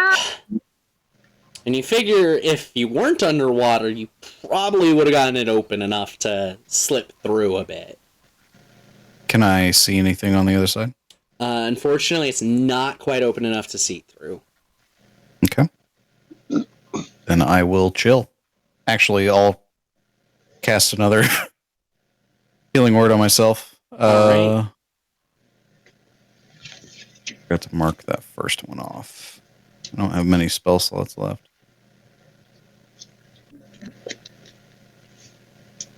Okay. Yep, that's it. That's all I'm gonna do. After Pius, we have a very confused shark who just got attacked by its friend. And that shark is going to attempt to attack the other shark with a successful hit. So your shark form there takes 22 damage as you and the other one are tangoing. Twilight? And I'm keeping track of the health on that. Thank you. I'm dead. Let's see, that's...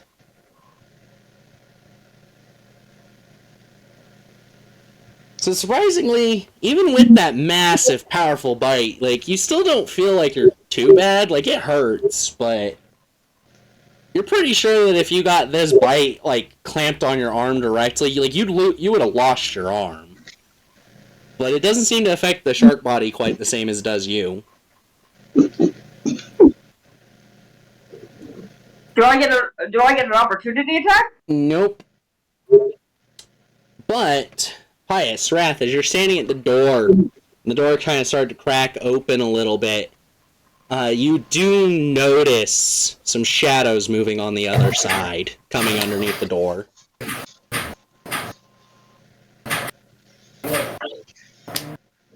Sweet. Which door was that? The one that you were just trying to push open. The one to the south. Okay. Gotcha. So you see shadows moving on the other side. Okay. And that makes it Tempest's turn. You're in the hallway and have just seen two of your allies trying to push this door open. And Nick trying to motion, let's go downstairs for potion. Well, I'll go follow everyone first. So you'll just head up to the door? Yep, it's one person. Yeah. Alright, are you going to do anything? Because you have enough movement to get there and still have your action. So no. I'm going to go for the potions. You're going Is to he go just the other like way by towards Nick and the staircase to head downstairs? Yeah, is he just by himself? Yeah, like he moved up, like kind of around the corner after doing that, like just showing, yeah, this is the way I want to go, but not actually leaving all of you. No. Okay, yeah, I'm going to go over there where he is. Okay, that's back to the top. Twilight in the shark's body. Oh, can like Star take over this? Yeah, Star can take over. That's up to you how much control either person has. Yeah, I want to actually, like, Star's gonna take over. What is Star gonna do now in control of a giant shark's body? She is going to she's gotta alert the party that she is the shark somehow, somewhere. Well, at least currently down on the bottom floor, you appear to be an ally, given that you're attacking the other shark. Right. I mean, the best you could do is just not be aggressive to the party, I think. I can't think of any ways you could really indicate being Star or Twilight. So. The music. Oh my god. Okay, then I guess that will work. So, the music is so off sync. Can actually ask Star. I'm gonna ask Captain Flowers if he has any like healing potions for a shark. Like, can he cure? Does he have cure wounds? So as a shark and underwater, not exactly able to speak. But Captain Flowers, you hear not Twilight's voice, but Star's voice in your head asking if you have any means of healing. I think I beat the level. I'm like in the air. Only here in her spirit. I'm like. I should have spirit. I possibly have. Yep. I think that would be Lance. But, Star, you actually hear Captain Flower's thoughts back. Saying that he should have something. But you do have your whole turn still of things, actions that you can take. Things you can do. Okay.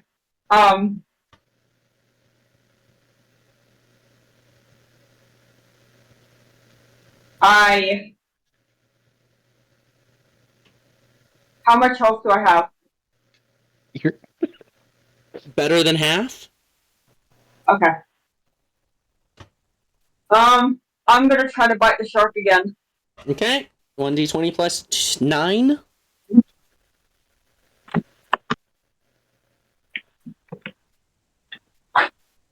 Oh.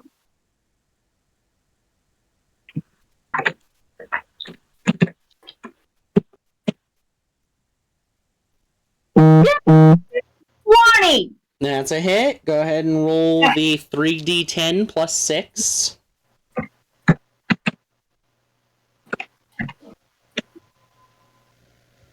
24!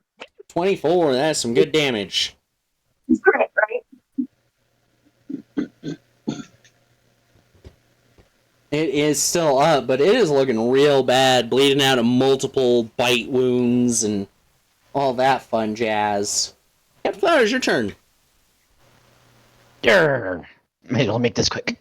See what I can then do afterwards. And he's gonna attack. Ba-ba-ba.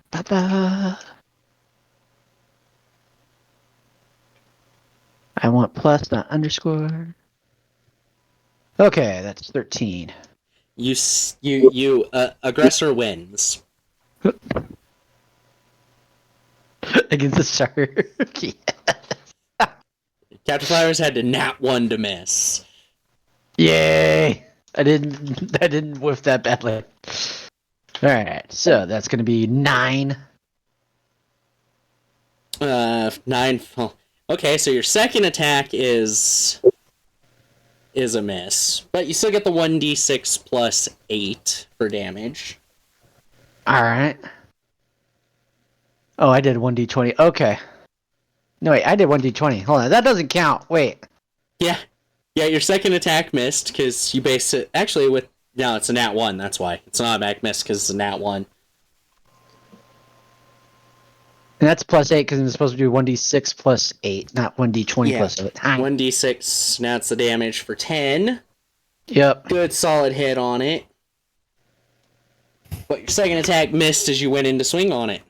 Since you already rolled the 1d20. Alright. 10, that's it. Alright, after Captain Flowers Pious back up on the second floor, you have noticed that there is something on the other side of this door. There is something on the other side of the door, Captain. And Nick has motioned to regroup. 3 ones in a row. You got to be fucking my dick right now. That's crazy. Nick is definitely like, you guys, we should go downstairs. Nah, fuck that. I want to see what's in this fucking door right now. I'm pushing the door open. I'm getting that door. That's another strength check. Isn't that 1? I'm just kidding. I'm kidding. Fuck you, Star. Isn't that even rolling? 11 awfully makes close. no progress on the door. Thanks, Star. Appreciate that. Hey, at least you got 11. I said nat 1. I mean, it was awfully close, though. Back on the first floor. No.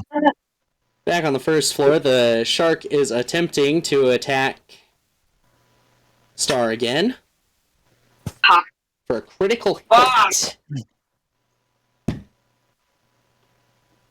Flowers, you could have healed me. Which is 38 damage. Fuck, I'm dead. No, you're not. I'm not? Starting to feel not so great, but you think you might be doing about as well as this other shark at the moment.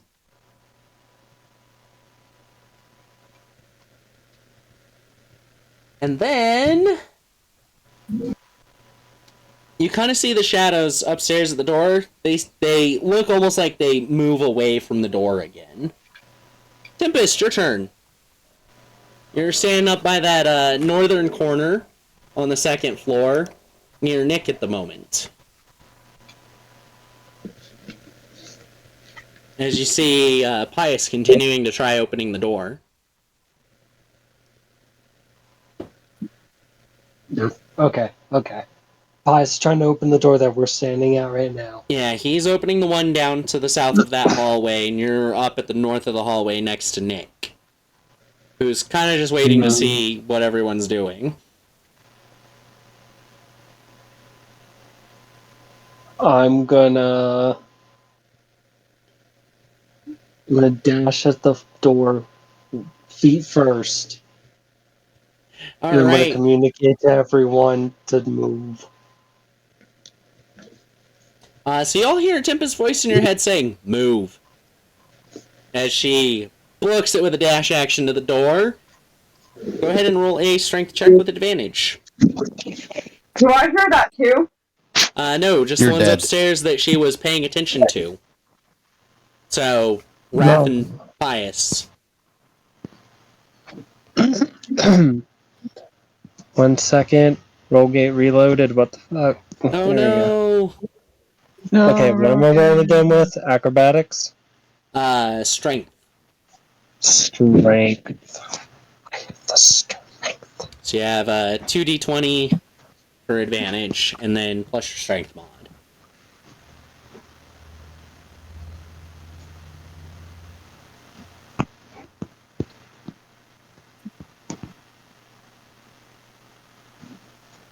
$21 to get this door. It moves another couple of inches, enough that there's a crack that you all can see through now. Again, I give a thumbs up. Which brings us to Rath's turn. And what do we see through this crack? As you're looking through, you can see that there's the large table, chairs surrounding it, and a large, almost throne-like chair on the other side. Again, it looks more like real-world modern than it does the fantasy world that these characters live in. And you can see sitting in the throne chair is a sahuagin unlike the others. Which I just realized I need to pull his stats up if you're messing with this space. Yeah, load faster.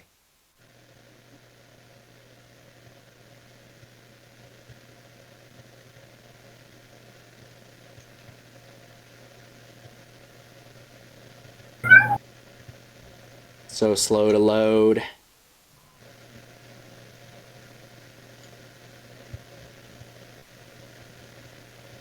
Come on, loading.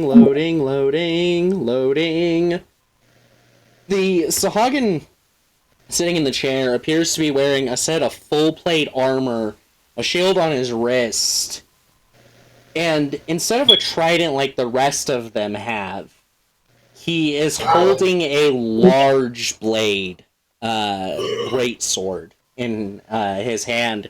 It's on the table, and he's holding it as if ready for something to happen. And in the chairs around him, you see several sahuagin returning to seats, as well as two. Well, there's two returning to their seats, and two more are already sat at the table.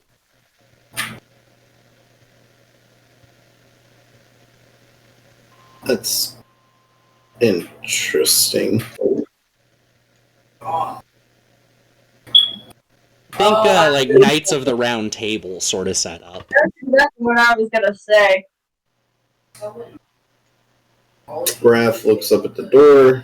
It's like a couple of inch gap, right? There's no way you'd be able to make it through. Correct.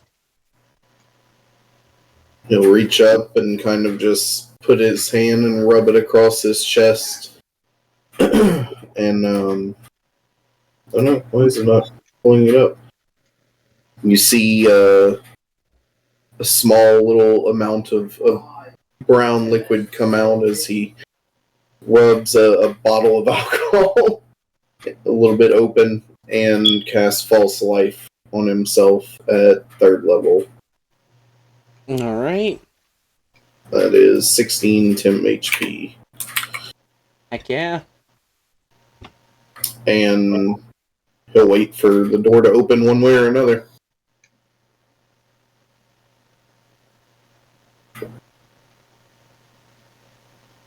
Alright. After Wrath is Nick's turn, and you all hear their voice in your head. I just died to the. Are we sure we want to go in there before we regroup? Like, almost as if he's, like, thinking to themselves. But, like, the thoughts directed at everyone in their actions as you hear their voice in your head, contemplating whether it's smart to go in the room before regrouping. That comes back up to Twilight, though.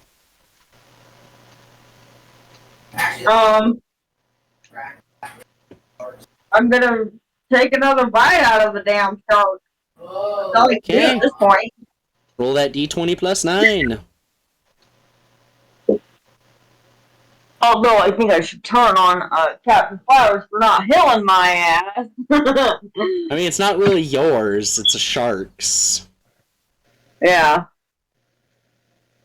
So 1d20 plus 9. That misses. Your attack was ineffectual. Captain Flowers, your turn.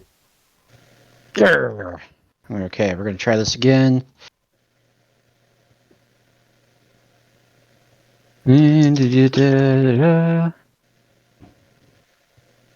Okay. Aggressor wins again. Yay!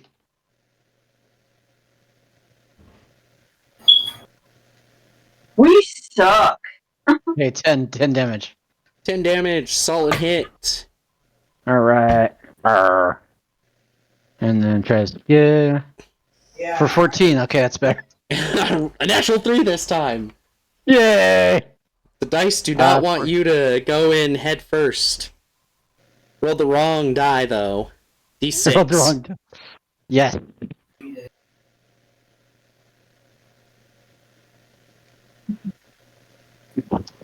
I can spell. No. Missing an L this time.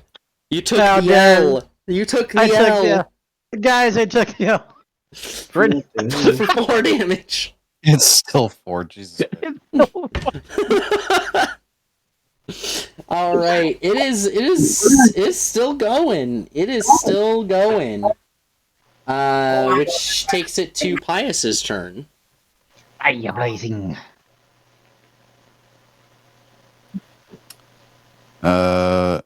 He looks at Wrath and kind of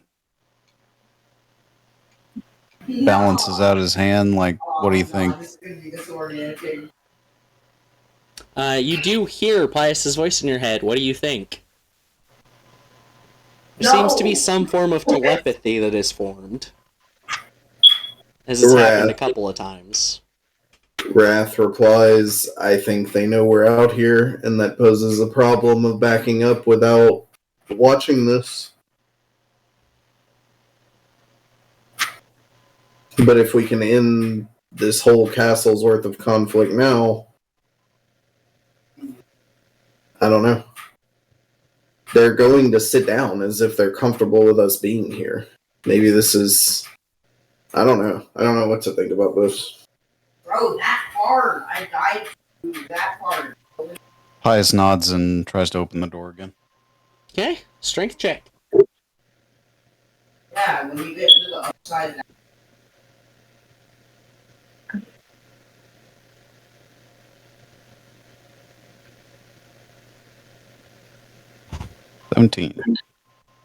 The door only budges a few more centimeters, unfortunately.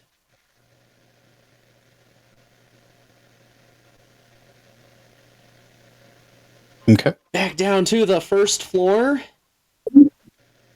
where the shark is again attempting to attack the Twilight shark.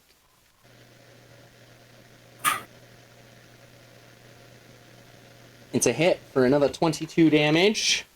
Nah. Heroes.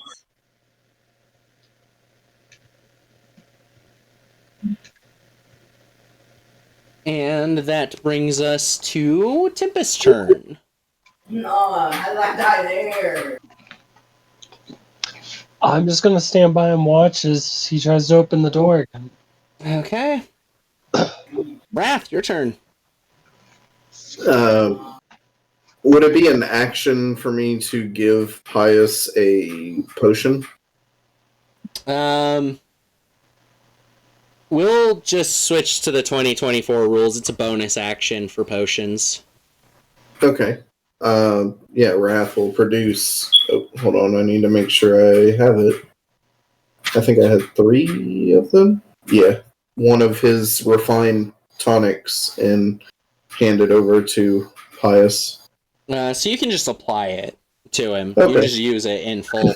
So Pius, you recover half of your hit points. Oh my You get God, back I've 31. like a million times in a row. I can't do this. And then if this telepathic link is still up, you'll hear there. I think that solves the potion problem.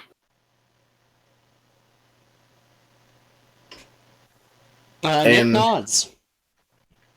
He'll step back and just try to get ready for whatever's going to happen if that door opens. I'm not a strong boy. Alright. With Nick's turn, Nick is going to come up, basically dash, just because of how far it is to get closer to everyone. And then it goes back to Twilight. Downstairs with the shark. I'm gonna bite it. Bite it! D20 plus 9! I'm gonna bite it.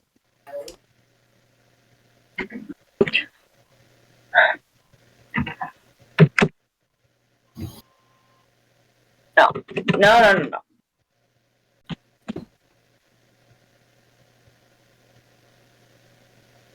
29! Critical hits. Roll 6d10 plus 6. About time. What is it? 6d10 plus 6. 6d10 plus 6. Your damage potential is so high. 47! Whoop.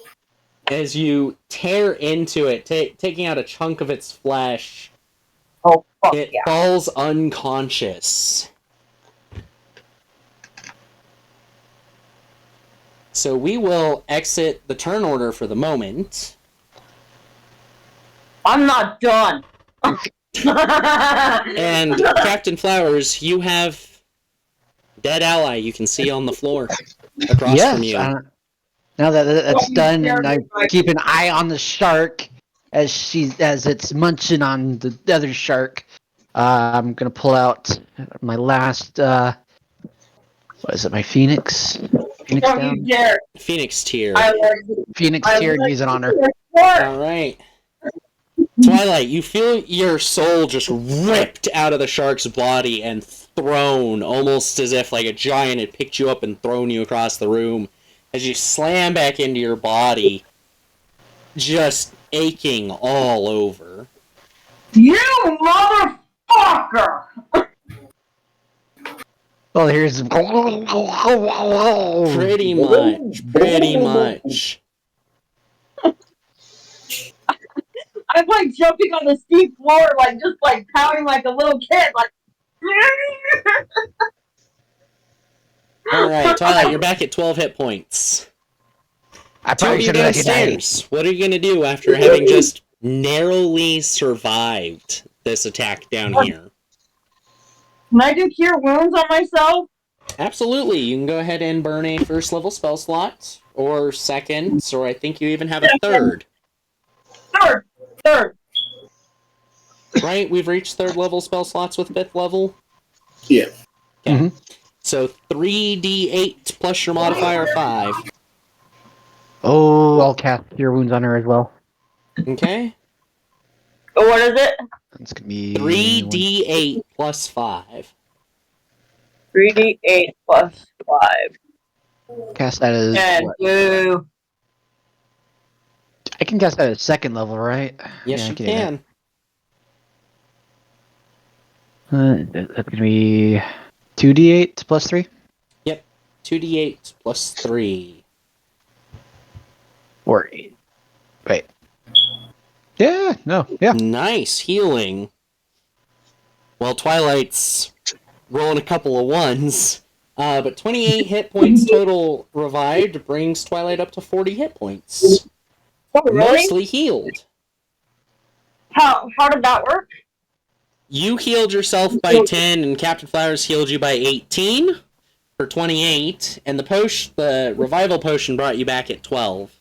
So a total 40 between all three of those. I am not the party's healer. I refuse to be in that role. I leave that to Pius. Alright, upstairs.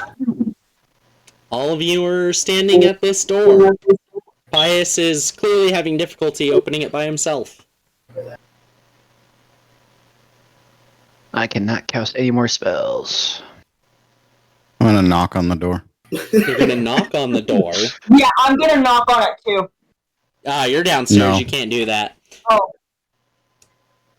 Alright, so you knock on the door. And it lets out a surprisingly loud sound as you do so. As you're all watching through the crack, one of the sahuagin sitting down, not the one in armor, approaches the door off to the side of it, so he kind of leaves your view range, and the door starts to just open. And downstairs, all of you can hear the sliding of stone on stone as it opens. I'm gonna try and speak telepathically to the one that opened the door. And since it's telepathically, I feel like Pius's voice box his thoughts wouldn't have like a robotic voice.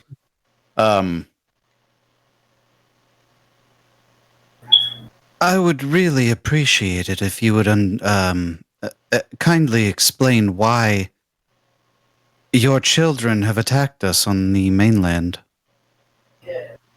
Posh English accent. I would never have figured that. Okay. You didn't notice that through the voice mod this whole time? No.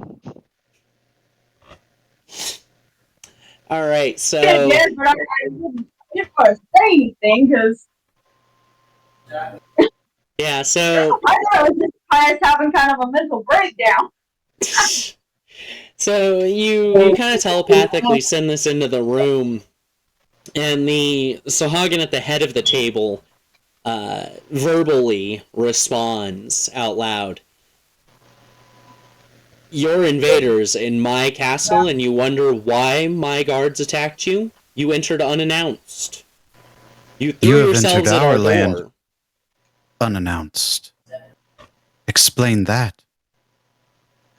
We are only giving you what you have given to us. You do not own the bridge, which is where we were attacked initially. We're mere travelers. We are only delivering what you have delivered to us. So, if we can come to an agreement, you will stay off the Highroad. And we will leave your castle peacefully. Let me ask a question.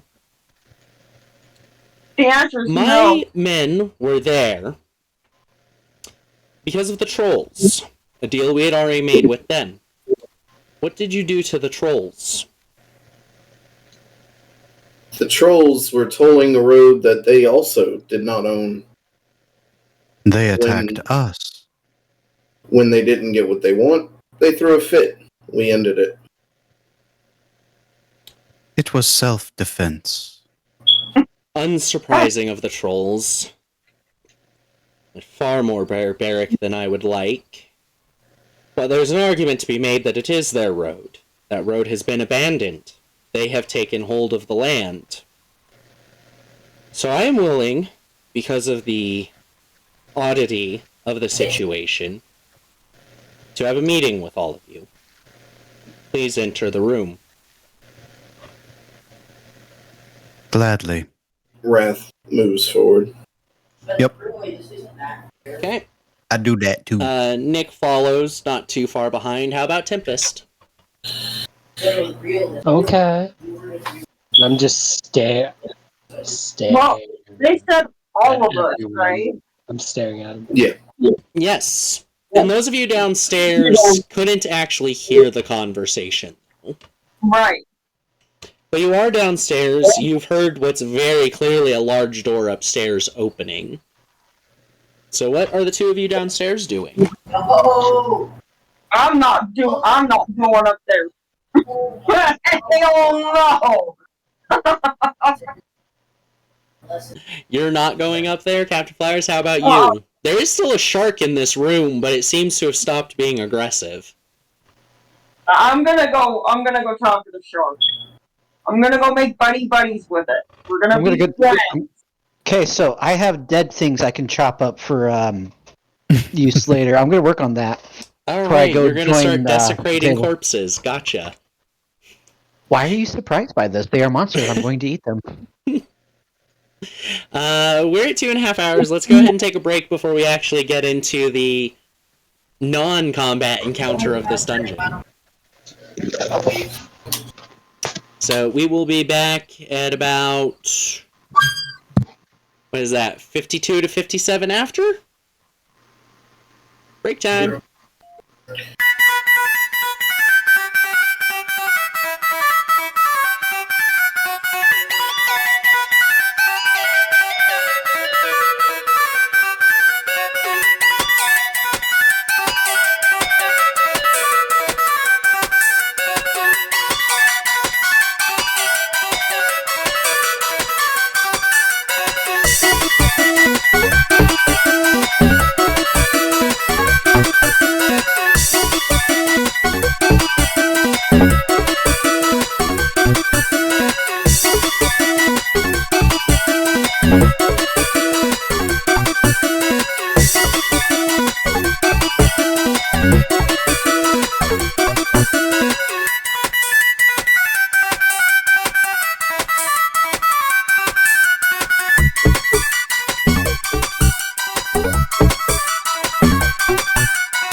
Who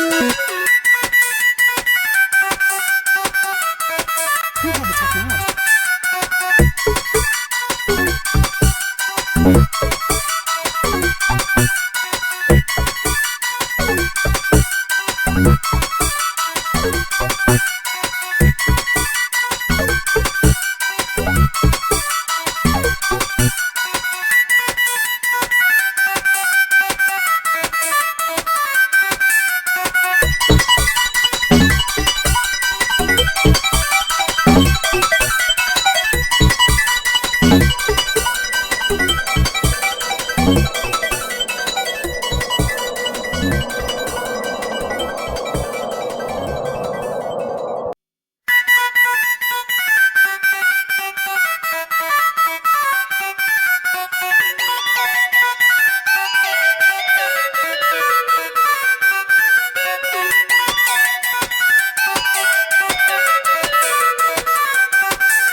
Who had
the technology? Oh, you're here. Awesome. So we are all back just in time to come back from break. Up on the second floor, so I should remove the first floor image from the stream currently. Ugh.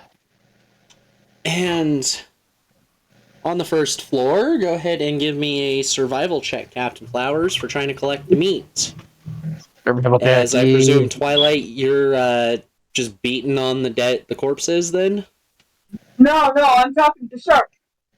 Ah, talking to the shark, that's right. So you're using another spell slot for Speak with Animals then? Yes. It is going to be that. So I roll this. Twilight's character sheet. 20. Dirty 20. Dirty 20. So you get to hacking pretty good pace. You start on the shark because it's just going to have the most meat by far.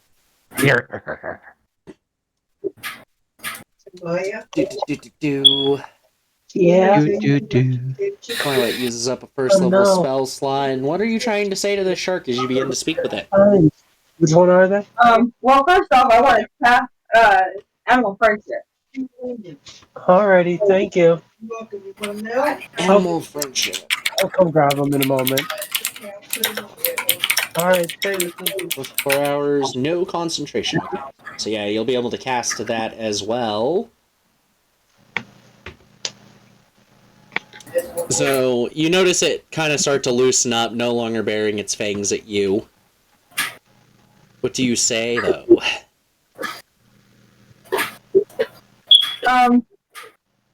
First off, I want to apologize about the situation, the encounter that we have with the other shark. Wait, they don't know about it, huh? It knows. It's still aware of everything while it's possessed. So I just wanted to say I'm sorry about that, but can you help us? It shakes its head no. Why not? Move their head. Master hasn't commanded. Who is the master? The master is master. Master is upstairs.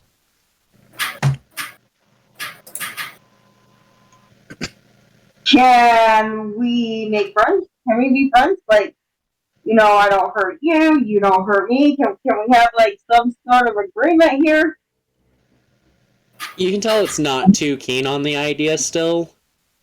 Necessarily, because it is aware of everything that already happened, but it doesn't actually respond. Let's go up to the second floor. You all are beginning to enter the throne room. As you look around, you see large tables lining the wall to the west. Most of them have odds and ends, trinkets. You think you see a couple destroyed books. Along the wall behind the throne and the table to the south, you notice there's a window directly behind the throne that would overlook the front section where you had your first combat. As well as several paintings that are still in pristine condition on the wall. They're 4 separate, distinct people, but the most notable of them would be a male tiefling wearing full plate armor. It's a full body portrait, and you notice on his side he has a hammer that seems to be crackling with lightning, and on the other hip a longsword sheathed. Looks to be likely someone of high standing within a military structure.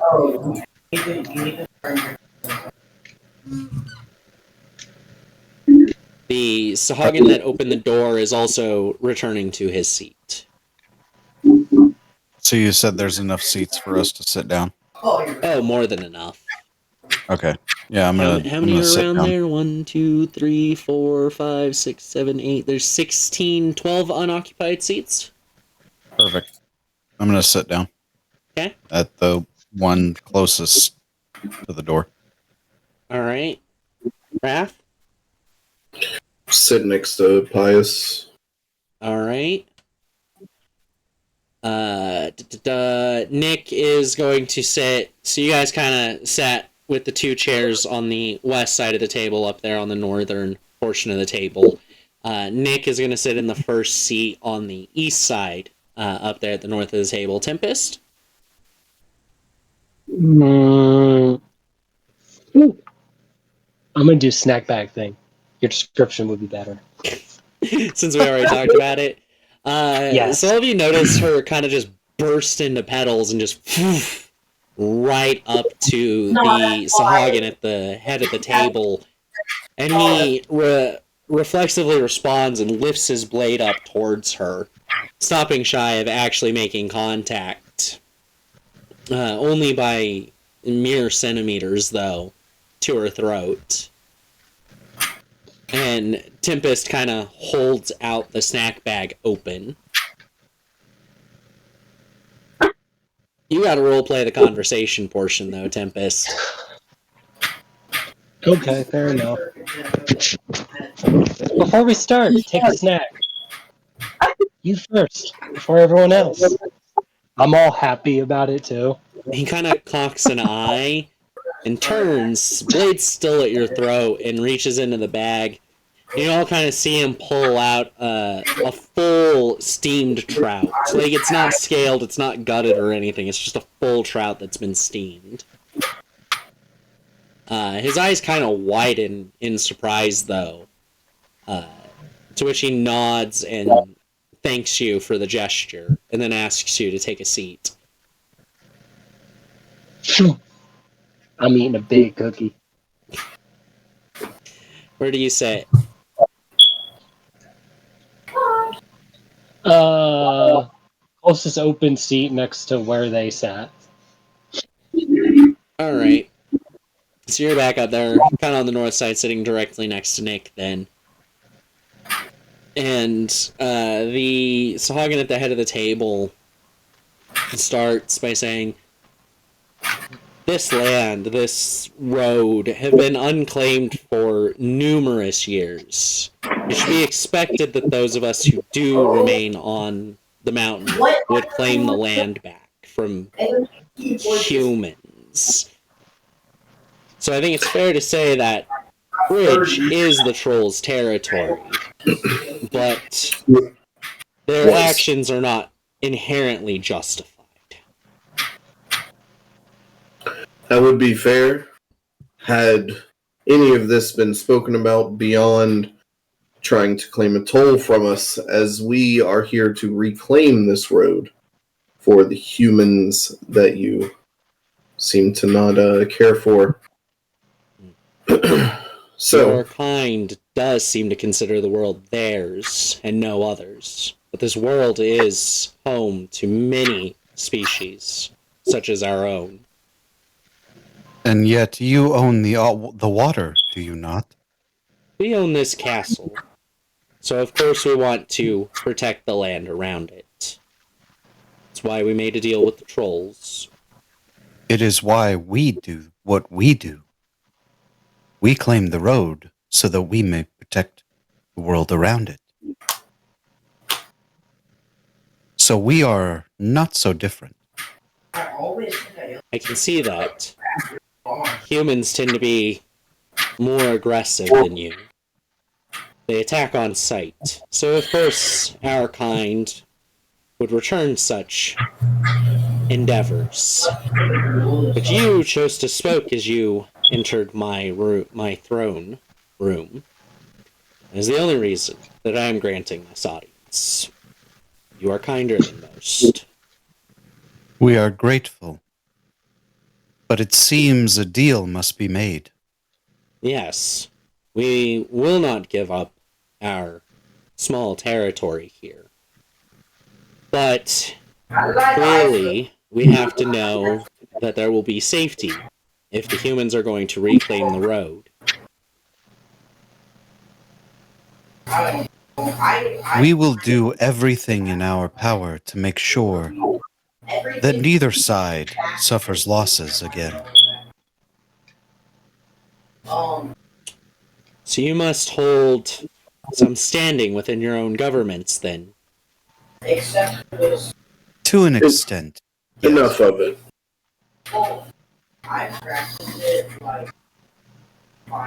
Perhaps, and I may be speaking out of turn here, we can have a treaty or what's the word I'm looking for?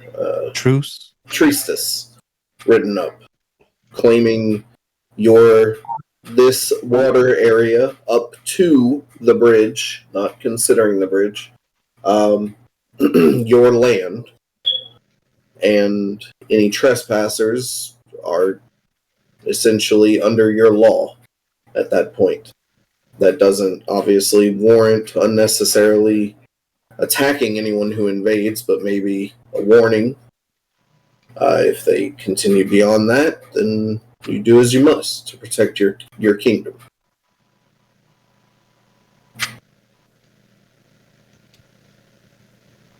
On its face, this sounds acceptable. At least for us, we do still have the deal with the trolls. I presume you didn't travel to the other side already. No, we have not. Are there more we can expect there? Typically, there are 2 on each side. How do you normally pay these trolls? Just in what they acquire? Our deal is simply that if they are in need of backup, so to speak, such as if they are attacked, we provide such backup. We have rotating squads that head over to the bridge to watch, which would be my subordinates that you encountered previously up there. Wrath will turn to Pius at this point. I'm not sure how we're going to get rid of the trolls without just eliminating them. They didn't seem much in the mood to parley before. I believe it is because we did not know that they were the middleman, essentially. In a sense, they are. They're simple-minded. They want shiny. They want power, as per their toll of useful magic items. To broker a deal with them would be simple enough, as long as income could be a part of it for them. They tend to be good with their hands. Perhaps a deal could be struck that they help maintain a section of the road in return for compensation. Perhaps. We can include that into the treaty. Subordinates of yours, we'll call them. Yes. Now, although you two seem to have standing to make some amount of promises, I assume that to actually properly hammer out the details of this treaty, we would need to meet with someone else to make it official. Of course. We're on our way there currently to meet with these people ourselves. We're just taking care of any dangers we happen to face along the way, making sure that the road was safe to reopen for travel. It will take some time. About how much time do you think it would take to return an envoy from where you are heading? Well, do we know anyone we can send a message to, maybe? Tempest? I'm sorry, say again? A message?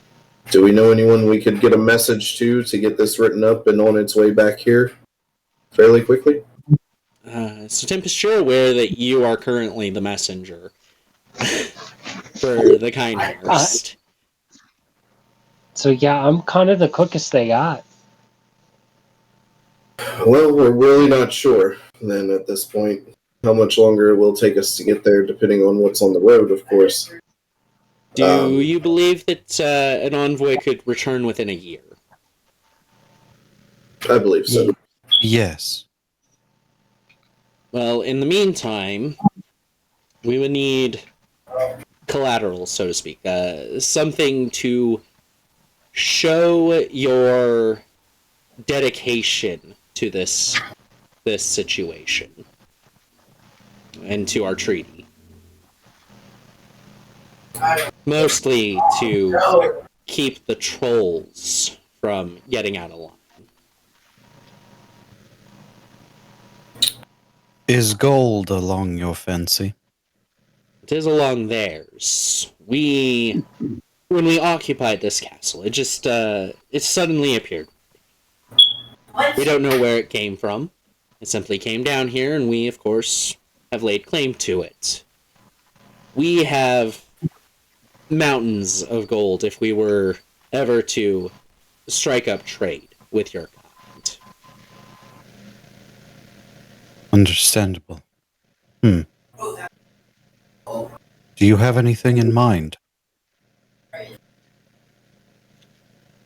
I am open to suggestions.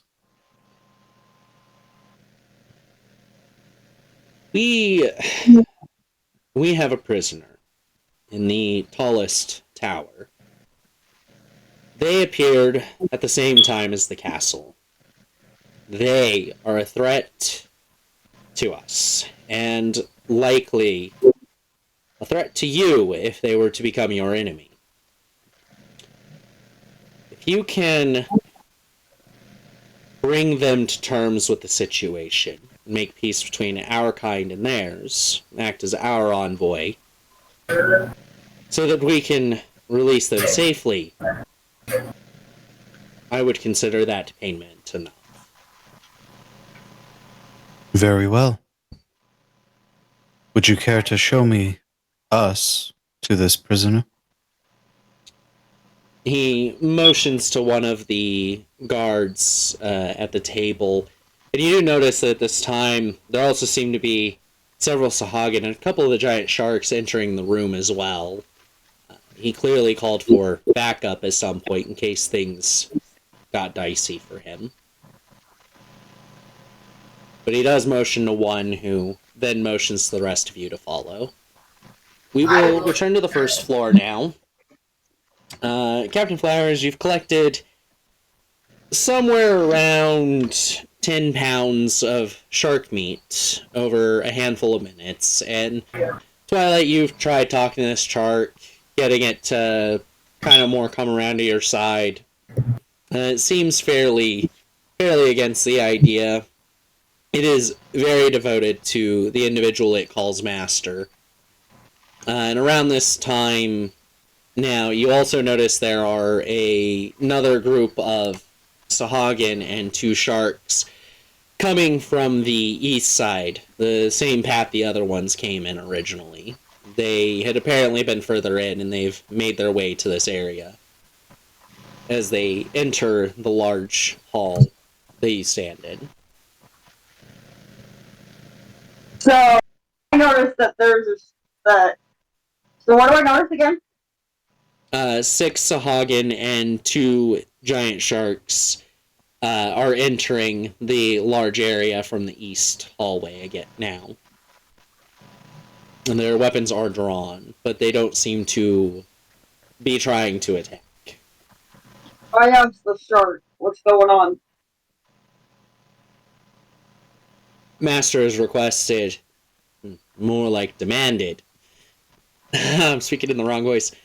Master, demand your presence upstairs now. They demanded your presence or mine? Yours.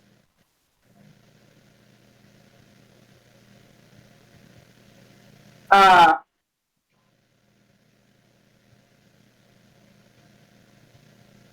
ain't going.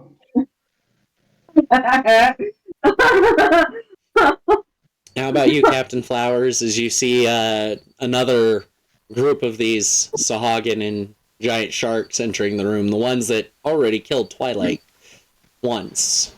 Can I hear what they're saying? They're not speaking. It's the giant shark and Twilight going back and forth, and you do not understand the conversation. I don't know what's going on, but I feel that something's going on.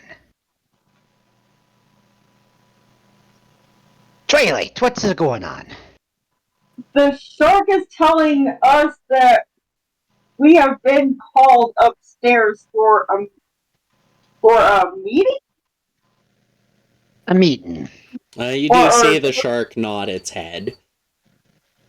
Like, that's not what I'm saying at all, or not as how it's like, yeah, that's what I'm saying. Yes. Nodding in agreement, yes. Meeting.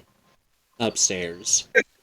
Yeah, so the shark is saying that we are being called for a meeting upstairs, but with everything that's been going on, and we're not really friends, and I don't want to go up there. I'm experiencing some trust issues here. You do know that your allies are upstairs. Is it a request or a demand? It's a demand. Well, Captain Flowers, he kind of wipes away a little bit of the blood on his clothes, and he puts Mama on his belt, and Mia goes over his right hand shoulder with his hand still on the shaft of the handle a little bit, and goes, "If it's a demand, I suppose we must go." The I'm not sahuagin keen have on been things. continuing to approach you through this as well. They've started to point their tridents at you as if to force you backwards towards the stairs. Captain doing Flowers that? narrows his eyes.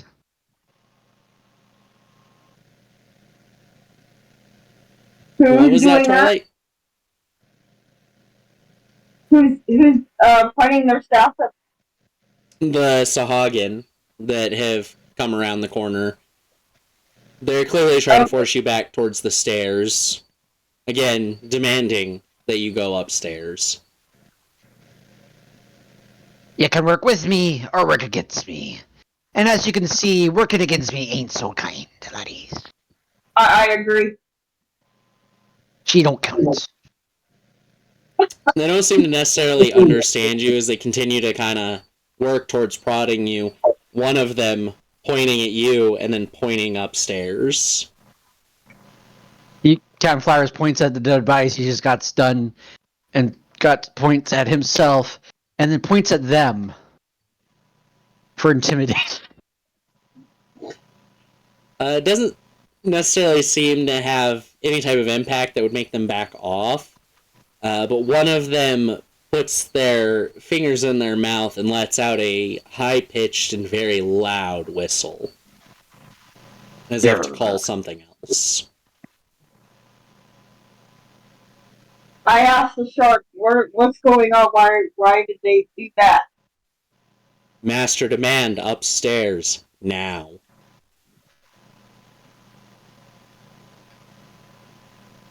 And what if something were to go wrong? Your life forfeit. You're cute. You're cute. I ain't doing it. You notice the sharks that were in the lower left room and the ones in over at 114.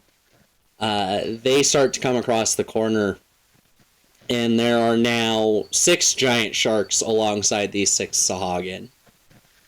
What's your giant sharky friend telling you there? He's saying they are still demanding that we go up there. And I said, well, what happens if, something were to go terribly wrong? And he said, you die. Err.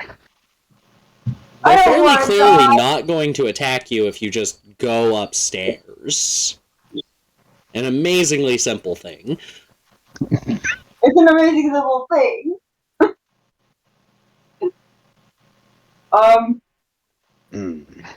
Fine, but fine, I'll go, but the shark that I'm talking to must go with me.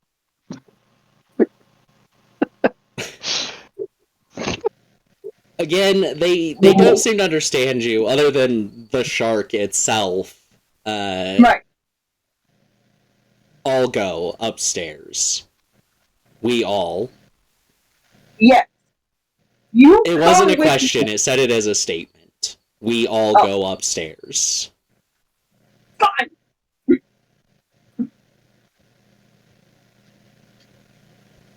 I turn to Captain Bruce. I turn to Captain and I say, hey, Captain, you think I should call him Bruce?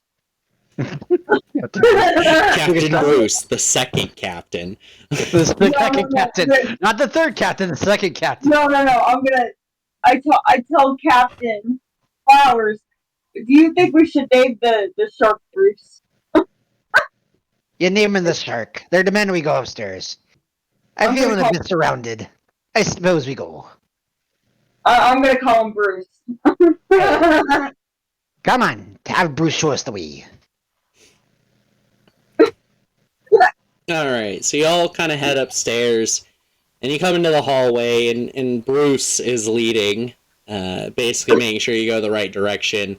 The others are all still behind you, not pointing their tridents at you anymore, but they are still ready with them in their hands. And they kind of direct you into the center of 2-8.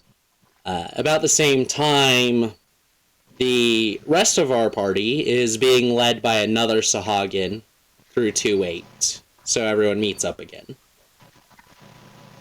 Here, be comrades. Oh, hello. Captain, where is Twilight? Hey, she be right behind this giant sharky. She named it Bruce. I do not see her. Where'd Chad last go? That's Twilight, where'd you go? She is alive and in her body. Wait, what? I'm She's right alive. here. Yeah, she got res. Yeah. Yeah, she got I rezzed. must have missed that. I'm Yeah. so sorry. Phoenix Tear. One of your precious few revival I'm- items was used. I'm still in the shot.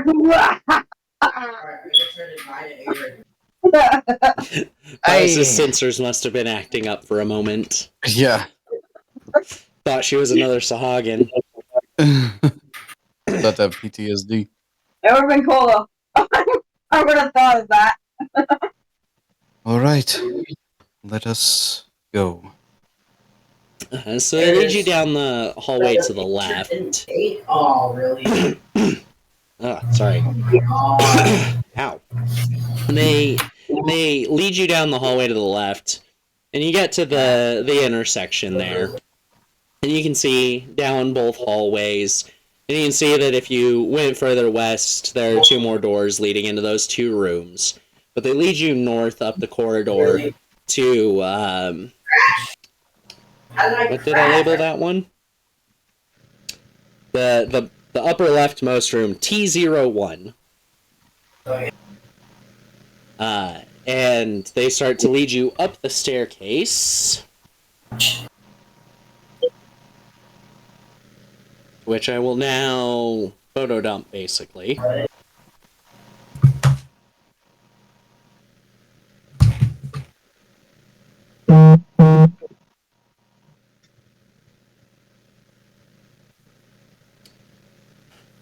So they lead you up to T11, and then begin to take you down the corridor to T15, which opens up to a bit larger of a room. And you notice that on the... Let me put this one up on the screen real quick.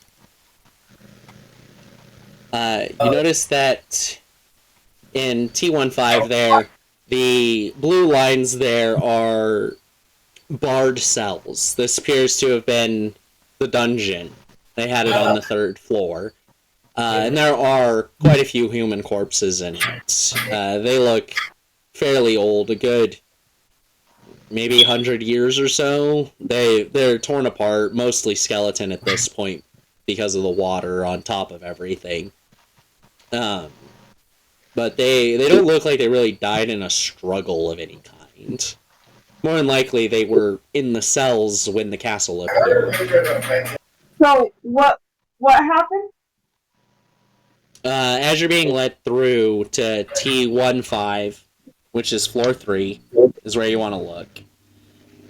You notice that the northern and southern part of that room are large jail cells with multiple human corpses in them.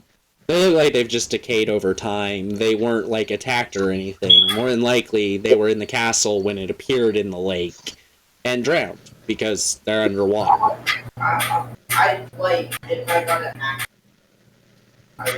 As they continue to take you up through T25 and T35, you notice that those also have multiple jail cells.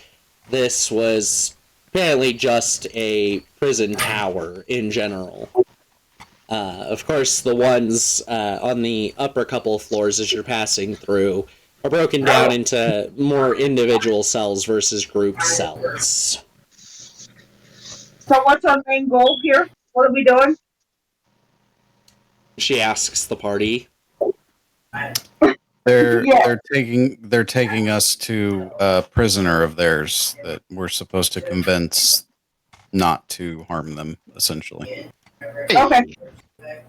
That's kind of funny. I think they said it was master or something like that. Yeah. The shark said it was a master that was controlling everybody. So That's quite the prisoner. Hey. Yes, quite that is quite the prisoner. As you come up onto the floor, you notice that this room seems to be significantly bigger than the lower ones in the tower. But when you looked at it from outside, the towers were uniform height, suggesting that this room has some type of magical properties that make it larger on the inside than the outside. And behind the bars in this room is a dragon turtle. is it Jerry? Something feels familiar about this dragon turtle, Captain Flowers.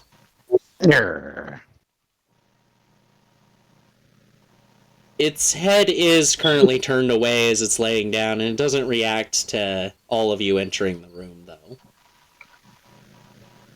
The sahuagin and Bruce leading you just step off to the side of the staircase, leaving you to do as you do. Do what? The Starkin step? So to speak. Metaphorically. Metaphorically stepping. Little shark shuffle on its tail fins. Yeah. This giant 30-foot long shark.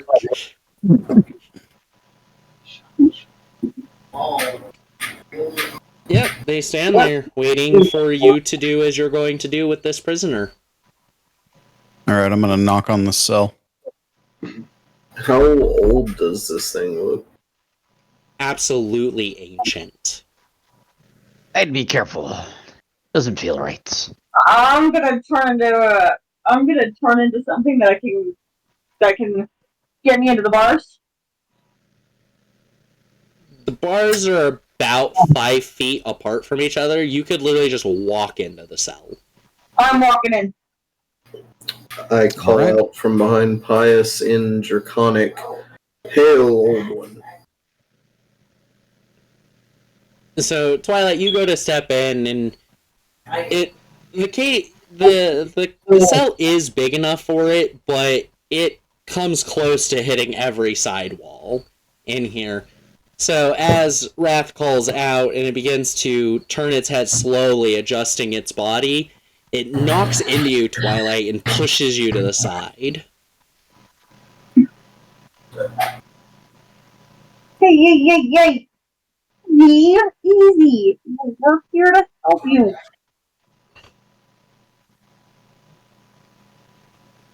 It does kind of turn its head side to side as if it's not sure where the voice is coming from. Where it pushed you, you're kind of out of its range of sight, so to speak. The way it's looking around, it's not necessarily looking down right underneath itself. So it pushed me aside because it's so big, or it pushed me aside because it doesn't want me in the cave? Because it's so big. It's just adjusting, it moved and kind of pushed you, because the cell is a bit tight for it. Poor little thing. Gotta get it out of there.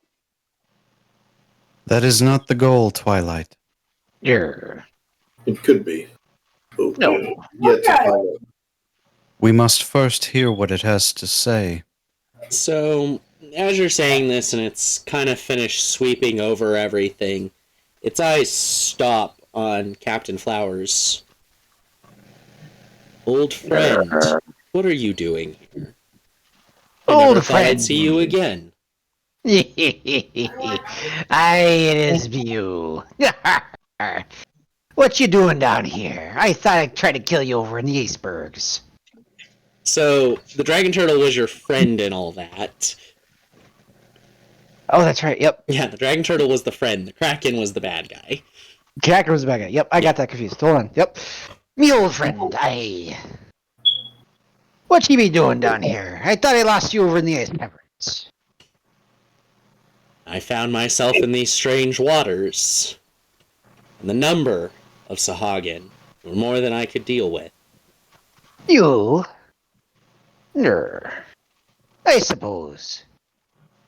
They be a quite numerous lot. And they could put you in here in this cage.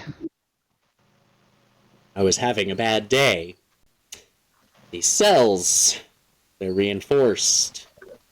Anti-magic fields. Quite the tricky bit of magic. I don't think it's theirs. Well, they be a fishy lot. And I don't think so. So, more to the point, old friend, what are you all doing here? Hey, We're freeing what you. are we all doing here? We're on our way to clear out the Highroad, and along the path, I'm gathering artifacts. Have you seen anything like that around here? No, but the deity present in this area may have such a thing. When I heard this deity earlier, it seemed like a mouthful of teeth. Maybe it reminded me of falling into the ocean at one point and hearing the one they call Agnos call out. Agnos, likely candidate, given that he is the ruler of all seas, no matter how large or small. Do you think that's who trapped you here? No. Agnos, all of the deities, really, do not meddle in mortal affairs. It is strange that it would speak to you, young one. I seem to be a magnet for their attention, and I'll turn around and show the cloak with the symbols for Richa and Scarm on it. Hey, that'd be true. Ah, you are one very blessed. Then what is your goal? What has you working with the sahuagin? Well, we're working with them to ensure that the Highroad remains safe in this area, the bridge above specifically. And they asked us to do something about the fact that you were trapped here. Oh, is that the reason why?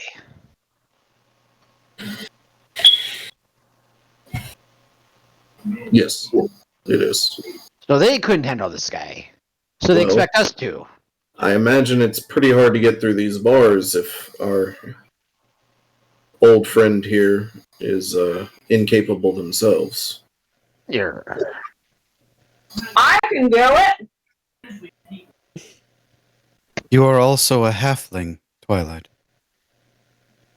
She does have magic, please. I can unlock the lock. They have keys. You just have to get them to release me. Now that I know I am on the high road, I know the general direction home. I don't need a key. What was that? I don't need a key. And you pick the lock then?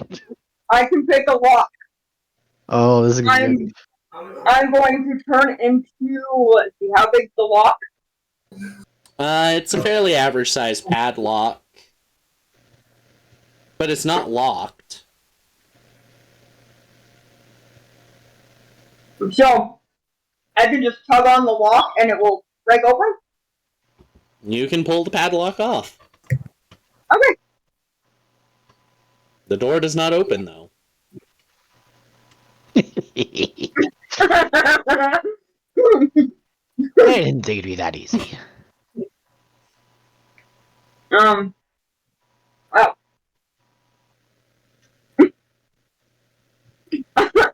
I got a lock out of it, so it's better than a doorknob, I guess. You have one padlock. I have a padlock, yeah.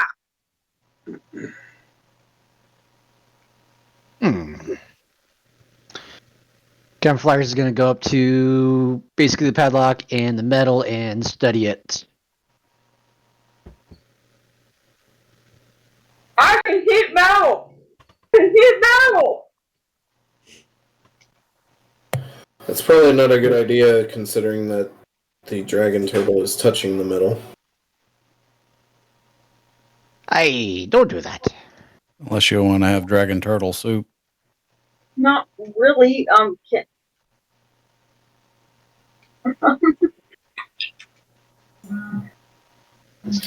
That's going to be...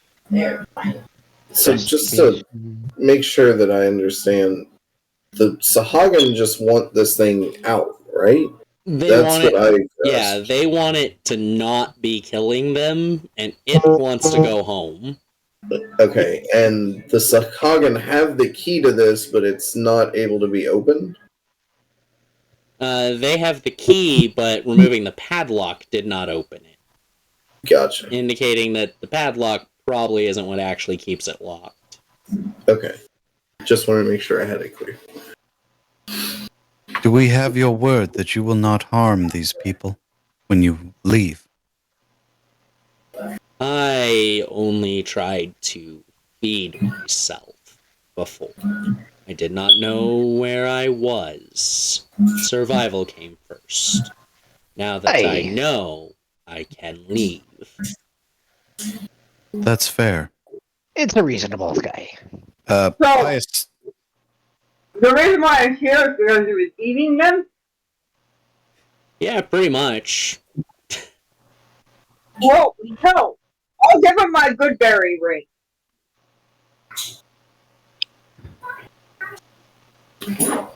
It kind of like...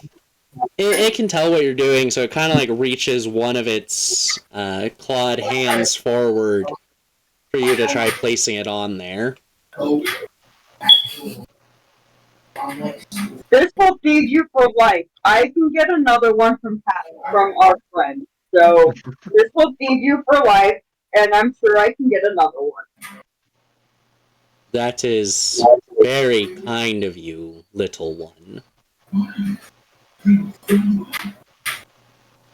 Pius turns to the commander. So the commander didn't come up with you. He sent up one of the guards in the room with you. At this point, it's just the one guard that was told to lead you and Bruce. Would you mind telling your master that this turtle was only eating for survival, not violence intended? He wants to leave and go home. If we release him, he will not hurt you anymore. What guarantee do we have of that? My ring that will feed him for life, and he'll never go hungry again. Not only that, but he is a friend of our friend. And the reason you're still standing is because we have made peace. We did. Friend of a friend is a friend. Enemy of my enemy is my enemy. That's what you're saying. Yes. You have my word. At some point, someone has to trust someone else, or else it will never turn around from the constant battle that we've been fighting. I don't know. I've been getting in a decent workout. I'm gonna relate that message to Bruce. So the sahuagin, more or less directing towards Wrath, Our master has chosen to trust you, so will we. But he holds the key, so we need to return downstairs. Very well. I ain't leaving him. I'll stay here with him. You guys go. The sahuagin nods in agreement. You notice as you're going back down the multiple flights of stairs that there are more sahuagin and a couple of giant sharks heading back up there, though. Likely, again, reinforcements in case anyone tries something funny. Captain, you didn't want to get any last minute words with it. Here. We'll get you out of here. Don't you worry. You know I'm a man of my word. Of course, friend. And maybe when we get out of here, we can go on adventures just like old times. Maybe once I'm done with this Highroad business. I would like that. Aye. Both me of as our well. times are short. For your people, you are nearly as ancient as I am for mine. You gotta remind me. That's fine. I know. I gotta help out these youngsters for a bit, though. I'm gonna teach him how to use the berry ring. I don't know if he knows how to do that, but I'm gonna teach him how to do it. Yeah, you can teach him, but it doesn't work because of the anti-magic field from the cell. But you are able to teach him how. So is it just in that cell that magic doesn't work, or is it everywhere? It seems to be the whole floor. But the rest of you get back down to the throne room, 210, where the sahuagin leader and the other 3 guards he had there are still around the table. They seem to be in discussions about something, but they're keeping it relatively quiet in their own language. They've been speaking in their whole language this whole time. The telepathy's been about the only thing helping with that. What is their language? It's called sahuagin. Oh, Sahagins just speaking Sahagins, not fish. Yeah, Okay. Wizards of the Blub, Coast, blub. for a lot of these like side languages that belong to like a singular monster race, they tend to just be named after the race. Mm-hmm. I'd say that from a lore standpoint, it's more that humans named these languages. What are they going to call the Sahuagin language? Sahuagin. Tells you exactly who you're talking about now. Mm-hmm. Yeah. Saha for slave. Saha.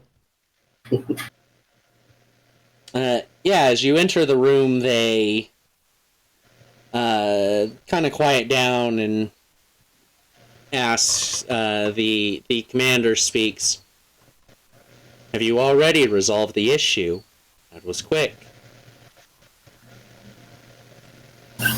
We work fast. We've brokered peace with it. All it wants to do at this point is leave. It has apologized for harming your people. It did so out of a baser instinct of hunger. I cannot fault it for that. He reaches down to his waist and he pulls up a ring of keys, handing it to a different guard than the one that was escorting you previously, and he motions for that Sahuagin to head upstairs again. But not towards all of you. Well, Yeah. you are free to stay here. You are interesting beyond recognition. You are breathing underwater, something I know your people cannot do. So you're free to stay here. We have ample beds of your kind still here. I must ask, we have another, or I have, rather, another reason for my curiosity in this place. I feel the presence of a god here. Agnos is always watching the seas. He is our god. Yes. He watches over us. So it makes sense that you would feel him here. Do you have a place of worship here that I may spend some time in? We do not. Our worship simply takes place wherever, typically in larger, more open spaces. I do not understand human culture very well. There's a room on this floor that may have been a place of worship. It is far more decorated than the rest of the castle. Do you mind if I explore it a bit? You may. All of you are free to explore and rest as needed here, but do not cause trouble. Do not take our things, do not damage them, do not fight with my subordinates. You have my word. Then you may all go. And Wrath will look over at Pius. Pius, I think I'm going to be praying for a bit. Would you mind helping me? Sure. I will take your lead. And I'll head off to find the... So he does motion to one of the other guards to lead you. Okay. Back up on the top floor, Twilight, after just a couple of minutes, around probably 20 sahuagin and 3 giant sharks have entered the floor, all very clearly watching you to make sure you don't do anything. They aren't making any aggressive actions. Their weapons are in hand, but they're not pointed at you. They're not, like, ready to attack. They're just watching you. And the dragon turtle kind of turns his head to look at you again, because he's been keeping an eye on everything in the room, and speaks to you. You should return to your friends. I am old. I do not need company. No, I'm staying here. I feel bad for you. I want to help you out, and want to make sure that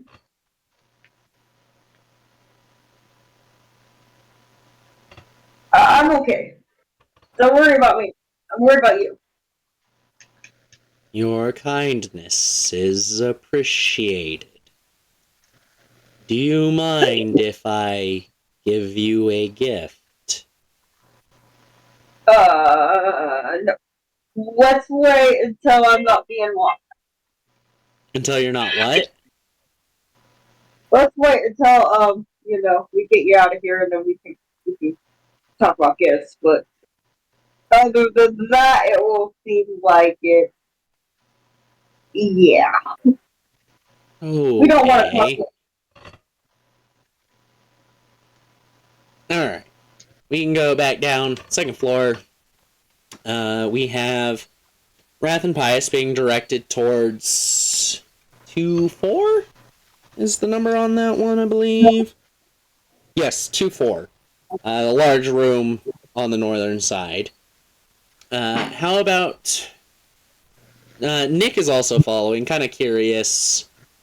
Despite all of their years with Pius, they haven't necessarily spent a lot of time watching prayer and worship. So they're curious and they're following Wrath and Pius. But how about Tempest and Captain Flowers? You've been given freedom to explore the castle. I is exploring. Hey, I'll be tagging along. Just looking around. Alright, where do you want to go first? Just tell me a room number. Oh, shit, let's go to that map again. Yep. There's the towers, there's floors 1 and 2.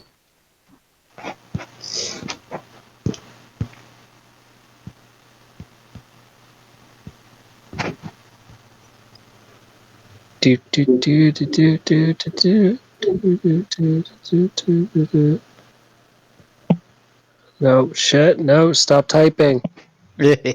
Stop typing, stop typing! I want to go back and explore 1-2 on floor 1. 1, 2? Alright. Yeah. Yeah, so you head back downstairs and then you head up north. You're kind of looking at the hallway, seeing where all these rooms are. And oh wow. I forgot to clear out the wall for the door on 1, 2. Wow. No what? I'm gonna do the Tempest torpedo and make a wall, a hole. You don't have to do that. There is a door there. And of course the sahuagin are still out and about, and you're seeing them. You've seen a couple like glancing through the open doorways. For the most part, the doors have decayed and kind of fallen away, so most of these are just open doorways. And as you kind of get up to 1, 2, and you're taking a look in it, they were not kidding about the mountains of gold they have. This appears to be the room that they keep it all in. And I say mountains, but I mean I mean that in the sense of more, no normal person would ever see this many coins at once. I think, Captain, you're Hey. the adult here. I'm the adult here. You do also notice that in the corner there seems to be a stash of tonics and some type of potion you don't recognize. It's a murky white color. You just don't want to get in trouble. I know you. Well, duh. It's just the urge is there to grab things. There We're not are grabbing 8 things. sahuagin in the room as well. They seem to be the guards for this room. We are not grabbing them. Do you see them, lads? Aye. We just got done broken in peace, or at least the other lads did. Snack bag? You're offering the snack bag to the guards? Yeah. They look at you like they cock an eyebrow, all like The Rock, and they're like, "Just what?" Like, snack bag? What do you mean? Are you trying to bribe them? Keep pushing for snack bag. If one grabs, they all see.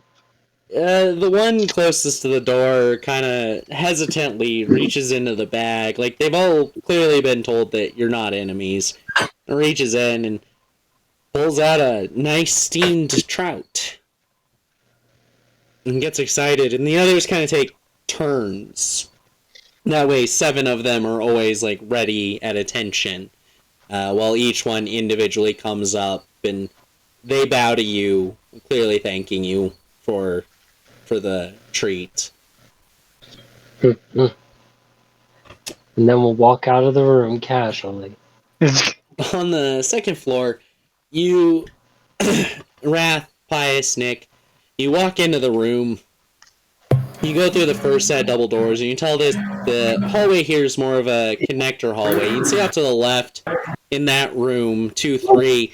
You can see stoves in there. They're all made of metal, though. They look like they're made out of steel, which is uncommon even for royalty in this day and age. And off to the right, you can see tables and seating, likely kitchen and a feast hall.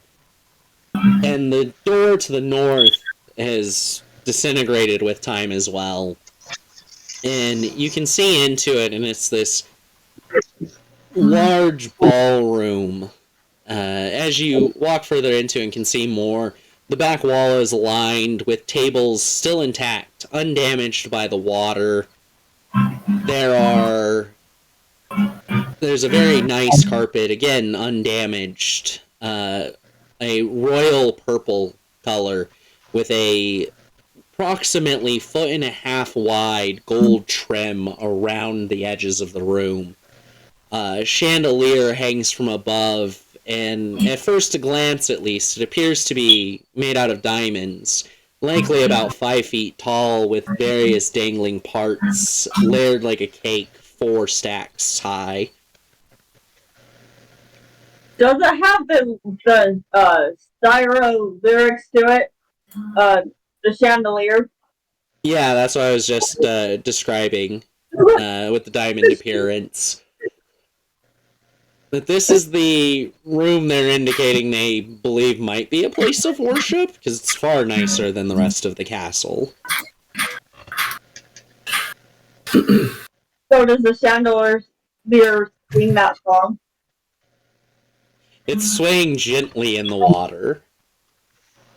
Do I feel anything in here? Any kind of religious connection? You do. Both of you do. Wrath and Pious, both of you feel the deific presence becoming almost crushing. Well, this seems to be the place. I agree.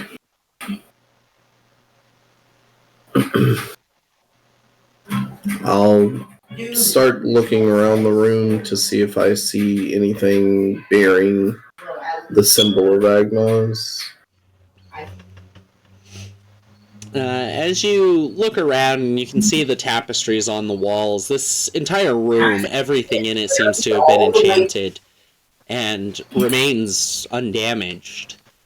As you're looking around in the tapestries themselves, they have some type of crest on them. It's not any of the deities that you know. Likely it's the crest of whoever this castle used to belong to, but it's not one that either of you know. Beyond that, the tables have punch bowls and plates and such. The food in all of the bowls and on the plates is all rotted. Pius kneels down on one knee and he says, Agnos, I call upon thee as a humble guppy in your never-ending sea. You feel one of your previously disconnected pathways open, not a new one forming. And you can see on the other side of the room towards the north as you're coming from the south, you can see Agnos now. A large turtle-like creature, a shell, seemingly made out of adamantine, and the face of an old man, hair thinning and receding hairline. Each of its paws? Well, I don't know exactly what turtles have for feet normally, but each of them is very distinct, instead appearing to be 5-fingered human hands. His body is a brilliant turquoise outside of the shell.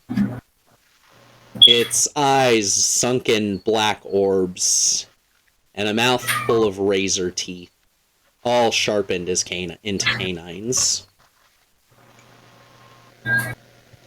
And he is smiling.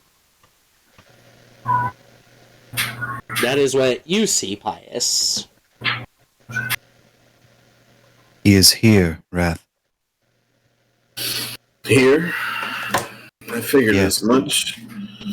And Wrath will open up his arms, and the cloak on his back will shimmer a little bit, becoming a like a light blue, broken up by white lines, almost like a surf. And then a symbol forms in the middle of it in a darker blue. It is a like a bowl or a piece of pottery that is overflowing with water, and you see a hand reaching out of the water. Agnos, I'm here to save the world, just as you asked. You don't. What will you have of me? So you don't see him appear, but you do hear his voice, this time not telepathically. And the sahuagin with you reels in fear immediately, backing away towards the door you came through. Yes, you did. I cannot give you perfect marks. I'd say maybe around an 80%. Wasn't completely peaceful, but acceptable given the circumstance. I'm not exactly known for my subtlety. It's something I could work on. What I would But I am expect of the devout of Risha, though. She and Wiccan alike, very, very hot-headed. I think Bicken more so, but yeah, you're probably not wrong. Our emotions are as fleeting as the wind. Yes. A vast contrast compared to myself and Scarm. We are slow. We are meticulous. When I noticed all of you approaching this domain, I chose to make it the site to test you. And you did well. You see him start to appear at this moment, looking directly at you. A smile on his face, and the row of razor-sharp teeth visible. Wrath bows. Very formal bow. It's been some time since I felt your caress, Agnos. Yes. You were one of the many gifted individuals I've seen on the seas. I noticed you brought another with you as well. It is unfortunate that I cannot greet him as I have both of you. If you wish, I can summon him. It is no foul, whether you do or not. I will let you do as you please, for you have passed my test. And he begins to reach underneath his body, and then reaches the arm out. You notice it stretching well beyond what it should, given even his size. And in it, I need to... I don't have my own artifacts memorized. Could you believe that? The torrent claws and the torrent shell. Yes. Are the two Agnosim. So in his palm is a pair of tiger claws, weapon favored by many monks that allow them to use their martial arts while slashing into their enemies, and a shell of roughly humanoid proportion, kind of like a turtle shell, what you would expect to see on a turtle's body. It's hollowed out and looks like it's something that could be worn. Take your prize. I'll gather them and bow as best I can, holding this giant shell in my hand. I will see them to their proper wielders. Yes, as Scarm and Risha have entrusted you, so do I. Thank you again. It has been eye-opening. Yes. I expect you to complete your journey. As do I.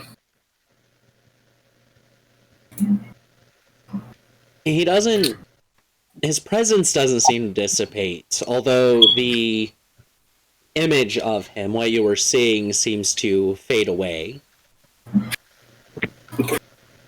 I'll put both of the items, if they will fit, in the bag of holding. It's a bit of a stretch to get the bag through the shell through the opening of the bag, but they do go in. That's what I was wondering. Okay, that's what I was wondering. I didn't know if I even could. Oh, I'd wear it if I need to. Okay. And I'll just bow again where he was, and then walk off to go find Captain. And just as I pass Pius, I just place a hand on his shoulder and kind of nod to him and continue walking. Pius stands up and... Do I still see him? No, neither of you do. Okay. But rereading what they do, because I am the one who failed to notice this, I will not make this an instant problem. The shell acts as a bag of holding. Oh. You start to God. feel it shake violently at this moment. I open it up and rip the first thing I see out of it. That is the shell, as it is what is creating this shockwave.